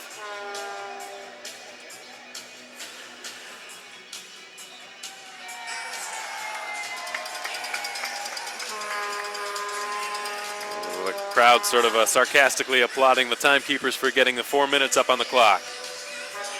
Play is allowed to continue now, and Joe Sova has it in his own zone. He slides up behind his net and gets it right back. Sova goes right up the middle with his pass, and it's going to be Dean Yakura sending one up the ice. Bounces off the backboards, and Taylor Price is hit into the end wall by Wojtek Zemlichka. Jarrett Cup trying to wiggle it free. Price is still on it. Cup gets some help from Zemlichka and feeds it to Pirog. The Macon captain able to put one up the gut for Stathis Sumalidis, who circles back into his own zone with possession. A minute 20 to go in the penalty called against Jimmy Soper, after which the Mayhem will get a 2-minute and 5-second long power play. Zemlichka down the right side. Offensive-minded defenseman fires. Good shot, but it was blockered away by Ryan Mulder. And now Tucker Ross from the far corner. Slides it to Joe Sova, who will pump one up the adjacent wall for Tommy Tikos. Tikos is checked by Jarrett Cup.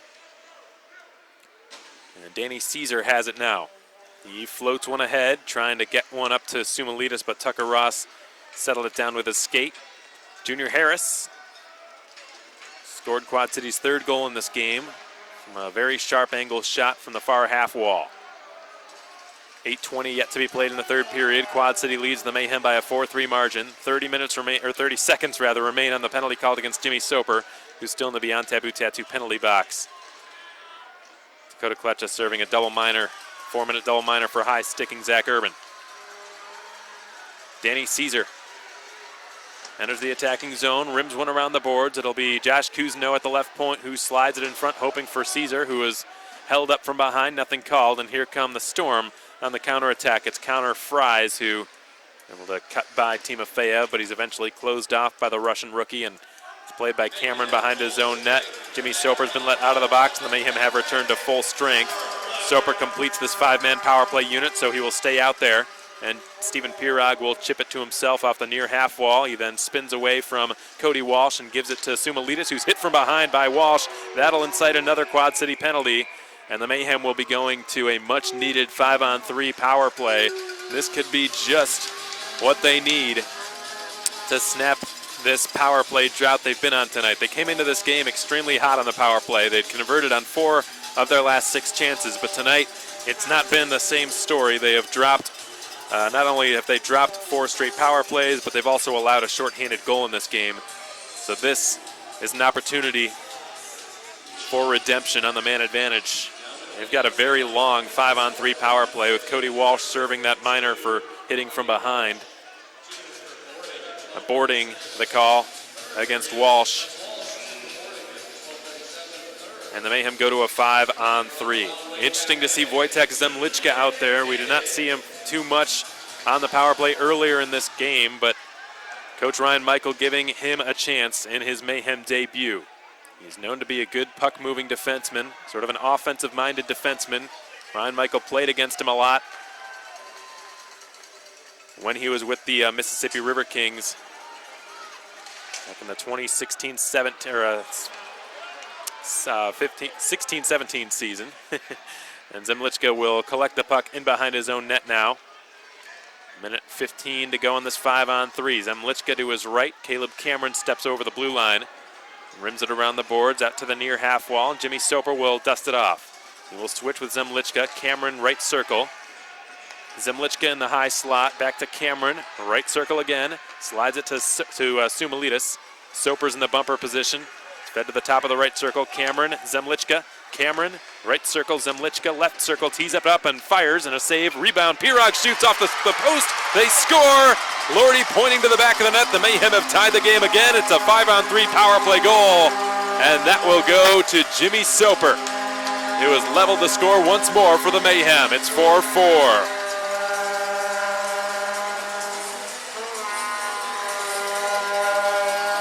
How many times can Steven Pirog hit the post and not score? The good news for him is that he got an assist off of it this time. Now his team leading 13th assist on the season, his team leading 16th point, and Jimmy Soper continues with the hot stick. Since he's come back from that 3-game hiatus, well, he attended to personal matters. He has scored 5 points in his last 4 games. The Mayhem still on the power play for the next 45 seconds. Cousineau in the slot, switches with Cup. Cup sets up at the blue line. Quarterback in the power play. Caesar from the right circle. Had his shot get blocked. He weaves back to the right point. Cup's long wrist shot also blocked. Caesar above the right circle. Cup, Cousineau. Cup at the blue line straight away. Looks for a shooting lane. We'll just try to twist it back to Caesar, but his pass got blocked by Dean Yakura. Time is winding down. 12 seconds remain here on this Mayhem power play brought to you by Wild Wing Cafe. He's now 1 for 5 on the night. Time's winding down on this one, however. Ortiz tries to bump it back. It's a breakaway for Quad City. Right down the slot will skate Yakura, who's denied by Kevin Etma. That was Stephen Gall, I beg your pardon, a candidate for the hat trick, who was stopped by Etma's blocker.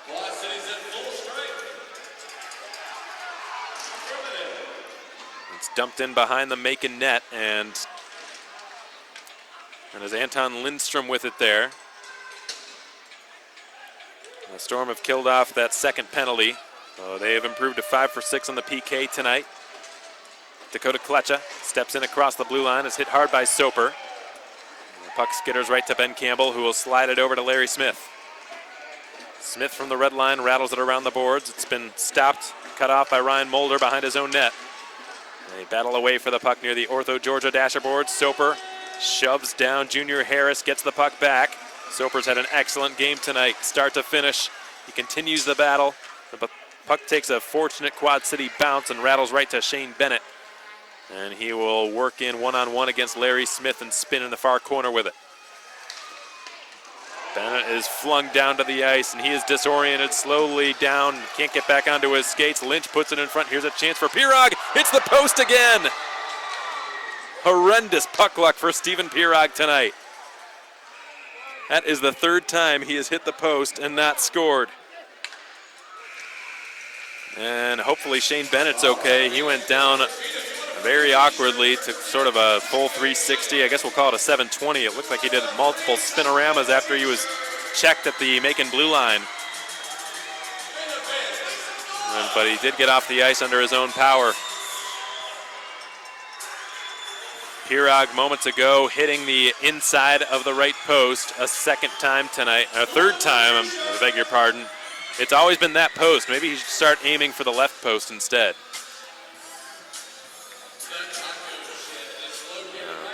I wonder if he saw a black cat this morning on his way to the rink on Friday the 13th.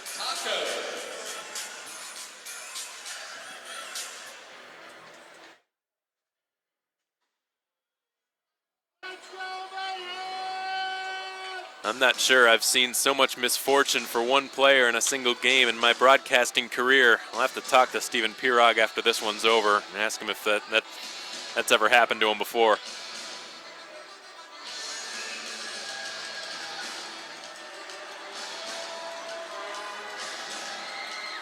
He has reached the hat trick of posts. Anton Lindstrom wins the offensive zone draw. In unorthodox fashion, he sets up Timofeyev, who was a bit handcuffed by the hot pass. Now Caleb Cameron near corner will whack it back up to the line, hoping to get it to Zemlichka, and it didn't reach him as Cody Walsh was there. And Walsh puts it in behind the Macon cage. Entma sends it around the boards to the far side. It works its way back up to the blue line. A long shot flutters wide by Walsh, and then Entma tries to steer it away out of his crease. He will just take a whistle, covering it up with his glove. 3:34 to go here in the third period. The Mayhem have erased the deficit 3 separate times, but have not led yet in this game. They were down 1-0. They tied the score in the second period with a Sean Lynch goal. They were down 3-1. They tied the game in the third period with a Josh Cousineau goal. They were down 4-3. They tied the game with a Jimmy Soper power play rebound goal off of the stick of, it looked like it was Stephen Pirog shooting, and Wojtek Zemlichka getting the secondary assist.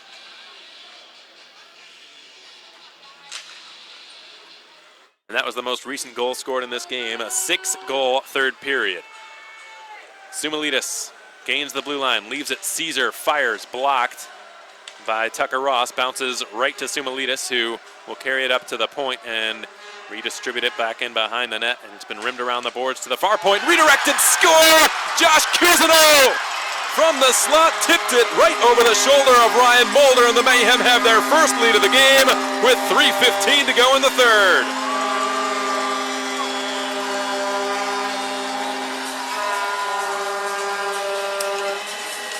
So the redirect might have actually come from Danny Caesar. He was the one who was leading the celebration, skating back to the Macon bench. If I'm not mistaken, that goal will go to him. Cousineau was in the slot. The point shot, I believe, was taken by Larry Smith.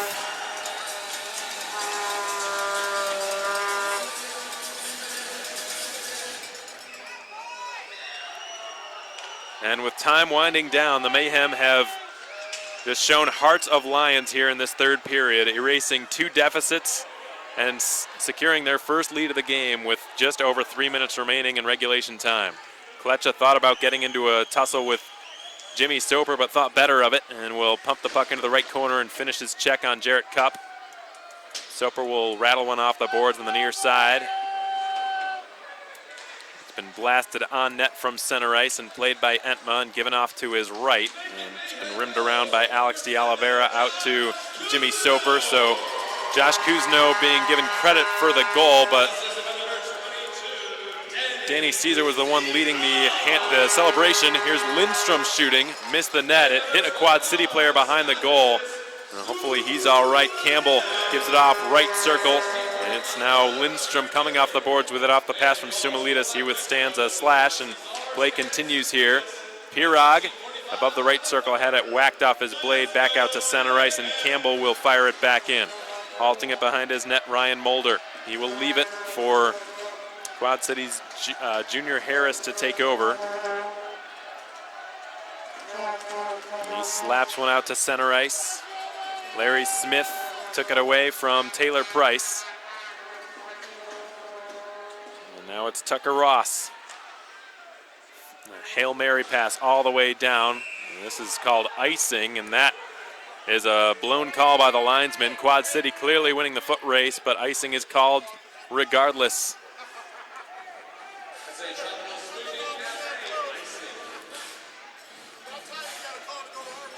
And I really don't know why that was called icing, folks. That was a clear-cut case of Quad City winning the foot race. It was it didn't even look close to me. 100 seconds remain. The Mayhem will take that break. And we'll go to an offensive zone face-off, and you can understand Quad City's frustration. And fortunately for them, Ryan Mulder is able to snag the puck at his crease immediately and get a whistle so they can put any line they wish out there right now. And Dave Shinichny has decided to throw the Dakota Kletcha line back out there. The line that started this game for him with Dean Yakura and Tommy Tsikos, although I don't believe Dean Yakura was part of the starting lineup, so a little bit of line shuffling done here for this defensive zone draw. 98 seconds remain. The Mayhem just that much time away from their first win in 3 weeks. Dakota Kletcha pressured by Wojtek Zemlichka. Tsikos goes down at center ice. The Storm will get a late power play with a chance to tie this game. Tripping the call against Macon. Josh Kuzno not happy. And Danny Caesar will have a seat in the Beyond Taboo Tattoo penalty box. It didn't look like a deliberate trip by Caesar, and it looked like his stick was just in the wrong place at the wrong time. Caesar, obviously somebody who doesn't go to the box very often. This is just his fourth trip to the penalty box all season. They've all been minors. Among players who have started the season here, outside of Jarrett Cupp, Caesar has the fewest penalty minutes of all players on the Mayhem.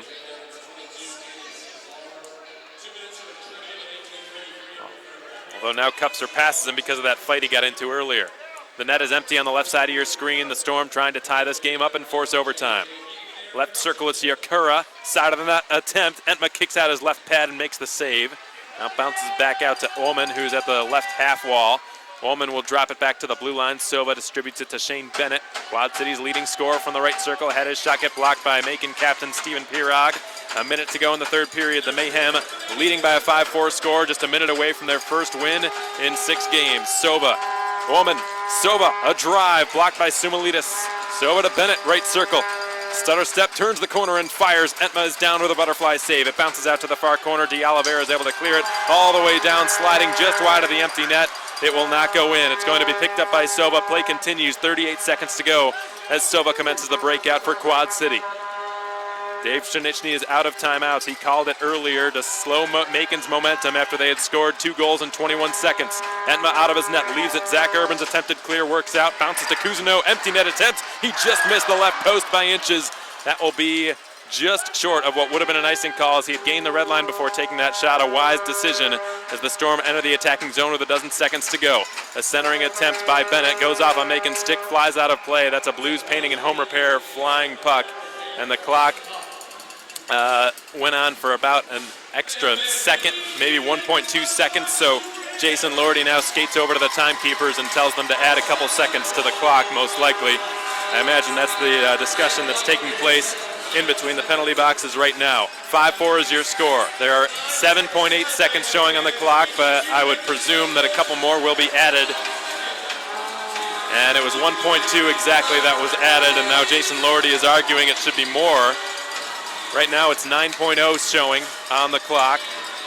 It'll be a 6-on-4 for the remaining 9 seconds of play. Tommy Tsikos against Steven Pirog. Tsikos wins the draw cleanly back to the line. Tucker Ross sends it off the skates of Bennett in the corner. It bounces in behind the net, far corner, and that's done it. The Mayhem hold on to win. 5-4 the score, 5-4 the final here in Macon. And for the first time in 3 weeks, the Mayhem skate away with 2 points. They have extended the Storm's winless skid to 8 games and have snapped a 5-game losing skid of their own in the process.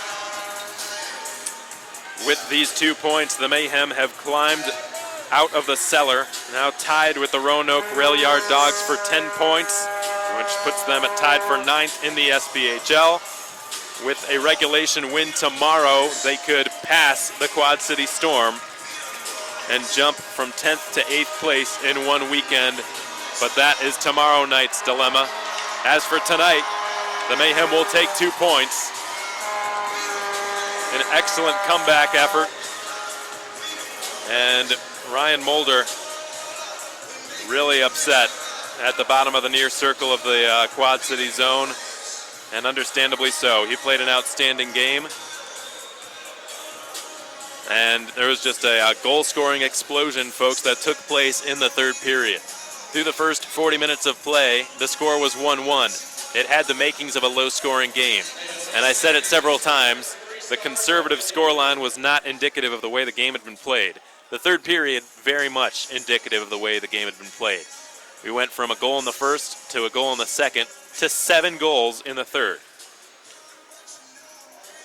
Three from Quad City, 4 from Macon, who came from behind 3 different times, gained their first lead of the game in the final 3 minutes and 15 seconds, and held on to win by a 5-4 final score.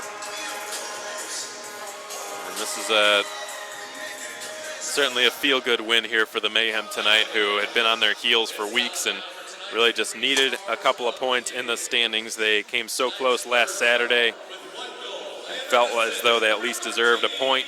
Didn't get one. Now the 3 stars of tonight's game being announced by our public address announcer, Charles Olson. Jimmy Soper, who had one heck of a game. He sort of spearheaded Macon's comeback effort. He set up Sean Lynch with his second goal of the season. He also scored the equalizer on the power play late in the third period to tie the game at 4. And Stathis Soumalides, another huge part of Macon's comeback as well. He had the primary assist on Kuzno's game-tying goal, and he had the goal which brought the Mayhem back to within 1 to make the score 3-2. Both of those situations coming within 21 seconds. And Josh Kuzno, who had the game winner on that, at least they're saying he had the game winner on that redirected shot. I still think it's going to Danny Caesar, folks, just based on the way the celebration happened. But still, Josh Kuzno had an unbelievable third period, folks. He scored that game-tying goal with a heavy slap shot from the mid to high slot set up by Stathis Soumalides. He blasted it right over the glove of Ryan Mulder. He was excellent on the power play, moving the puck around and cycling, giving the Mayhem opportunities on the man advantage. And then he was, I believe he'll get an assist on that, what ended up being the game-winning goal, which I believe will be registered to Danny Caesar once they get a chance to take a look at it and decide and determine what really happened. As far as what happened here, well, it was a wild one, a seesaw battle at the Macon Centreplex tonight, folks. Quad City led on 3 separate occasions. The Mayhem erased the deficit on 3 separate occasions. It started with Stephen Gall, short-handed strike in the 13th minute of the first period, answered by Sean Lynch with his second goal of the season in period 2 on a 2-on-1 neutral zone entry from the Mayhem after a neutral zone faceoff. Soper set up Sean Lynch for a tap-in goal. That would be the only scoring that took place in the first 40 minutes of play. Then all of a sudden, 7-goal outburst in the closing 20 minutes. Matthias Ullman, Ludlow, Junior Harris, both defensemen for Quad City, scoring to put the Mayhem in a pretty early third period hole. 3-1 was the score at 7:02. Then just a minute later, Soumalides scored on a rebound. I call it a meat and potatoes hockey goal. Just a clean face-off win by Kuzno, set up De Oliveira, who fed Danny Caesar. His one-timer denied by the stick of Ryan Mulder, but Soumalides was there to jam home the rebound. Then Josh Kuzno, 20 seconds later, set up by Stathis Soumalides, wound up and fired a hard, heavy slap shot from the slot. Cleanly beat Mulder over the glove. A perfectly placed clapper by the SPHL veteran in his 6th season, Josh Kuzno, to tie the game at 3. Then a momentum turn in Quad City's favor, one the Mayhem did not expect. A bad turnover in their own zone. A minute and 10 seconds after they tied it, they reconceded the lead. Stephen Gall with his second goal of the game gave the Storm a 4-3 advantage in the middling stages of period 3. But then Jimmy Soper, Josh Kuzno leading the comeback efforts for the Mayhem. A power play strike on the 5-on-3 by Soper, and then a goal by Caesar, assisted by Kuzno at the very end in the closing 3 minutes and 15, would give the Mayhem a 5-4 advantage, which they would hold until the end of the game. They fought off a late Quad City power play as well, which still had 32 seconds remaining on it. Those 32 seconds will just fade away into non-existence after tonight. 5-4 the final here in Macon. It was a raucous battle on home ice for the Mayhem, and just a terrific way for the team to snap a 5-game losing skid. They did so in front of a pretty good crowd here on the Grinch night, one of the bigger crowds we've had on hand this season. Now with football season sort of coming to a close, folks are able to spare the time and spare the income to come out and support the Mayhem a little bit more, which was great to see. Tomorrow night we hope for a similarly sized, if not larger crowd, of course, with teddy bear toss and the Peanuts jerseys being auctioned following tomorrow night's game. For those of you tuned in on the SPHL live feed, we are excited for you to be able to get a look at those Peanuts jerseys. They are something special.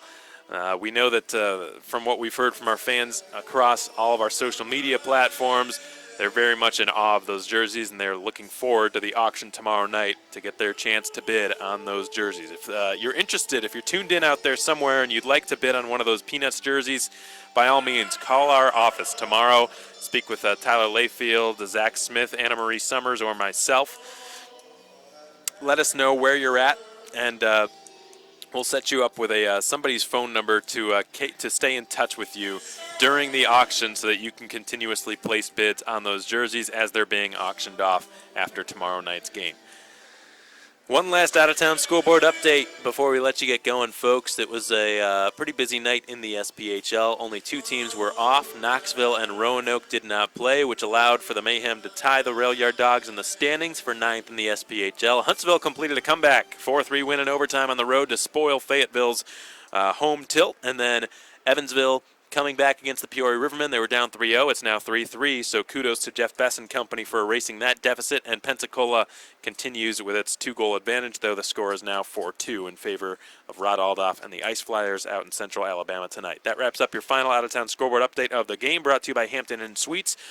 In the meantime, 5-4 was the final here from the Macon Centreplex. We hope you enjoyed the broadcast, folks. If you're a Mayhem fan, we know you enjoyed the outcome. Once again, the Mayhem with 5, the Storm with 4. And the Mayhem have now won their first game in the past 3 weeks, their first game in their last 6. A huge win tonight for the Mayhem to snap that skid and to get back in the win column. Tomorrow night, the Mayhem will host these very same Storm for the second and final time this regular season. The Storm will, after tomorrow night's game, will head back to the Quad Cities. The Mayhem will prepare for next weekend after tomorrow night to host Roanoke and Birmingham next Friday and Saturday. Of course, folks, tomorrow is our teddy bear toss night. Bring teddy bears if you're coming to the game. Bring canned food as well to donate to the Macon Centreplex for their food drive. The teddy bears will be thrown onto the ice after the Mayhem score their first goal. They will promptly be rounded up by Mayhem staff and personnel and donated to local children's hospitals throughout the Middle Georgia area. So it's for a great cause. And then, of course, the Peanuts jerseys will be worn throughout the night as well and auctioned in a live jersey auction in the Centreplex lobby after tomorrow night's game. So we hope to see you out here, 7 p.m. Eastern Standard Time. The puck drop tomorrow from the Macon Centreplex. If you're not able to make it out, then by all means, join us on the broadcast. We'll be streaming live on SPHL Live, powered by Endeavor Streaming, and on YouTube. Till then, enjoy the rest of your Friday night, folks. Alex Von Coydel saying so long from the Macon Centreplex, and we'll see you tomorrow night back here at the Plex. Till then, so long, everyone.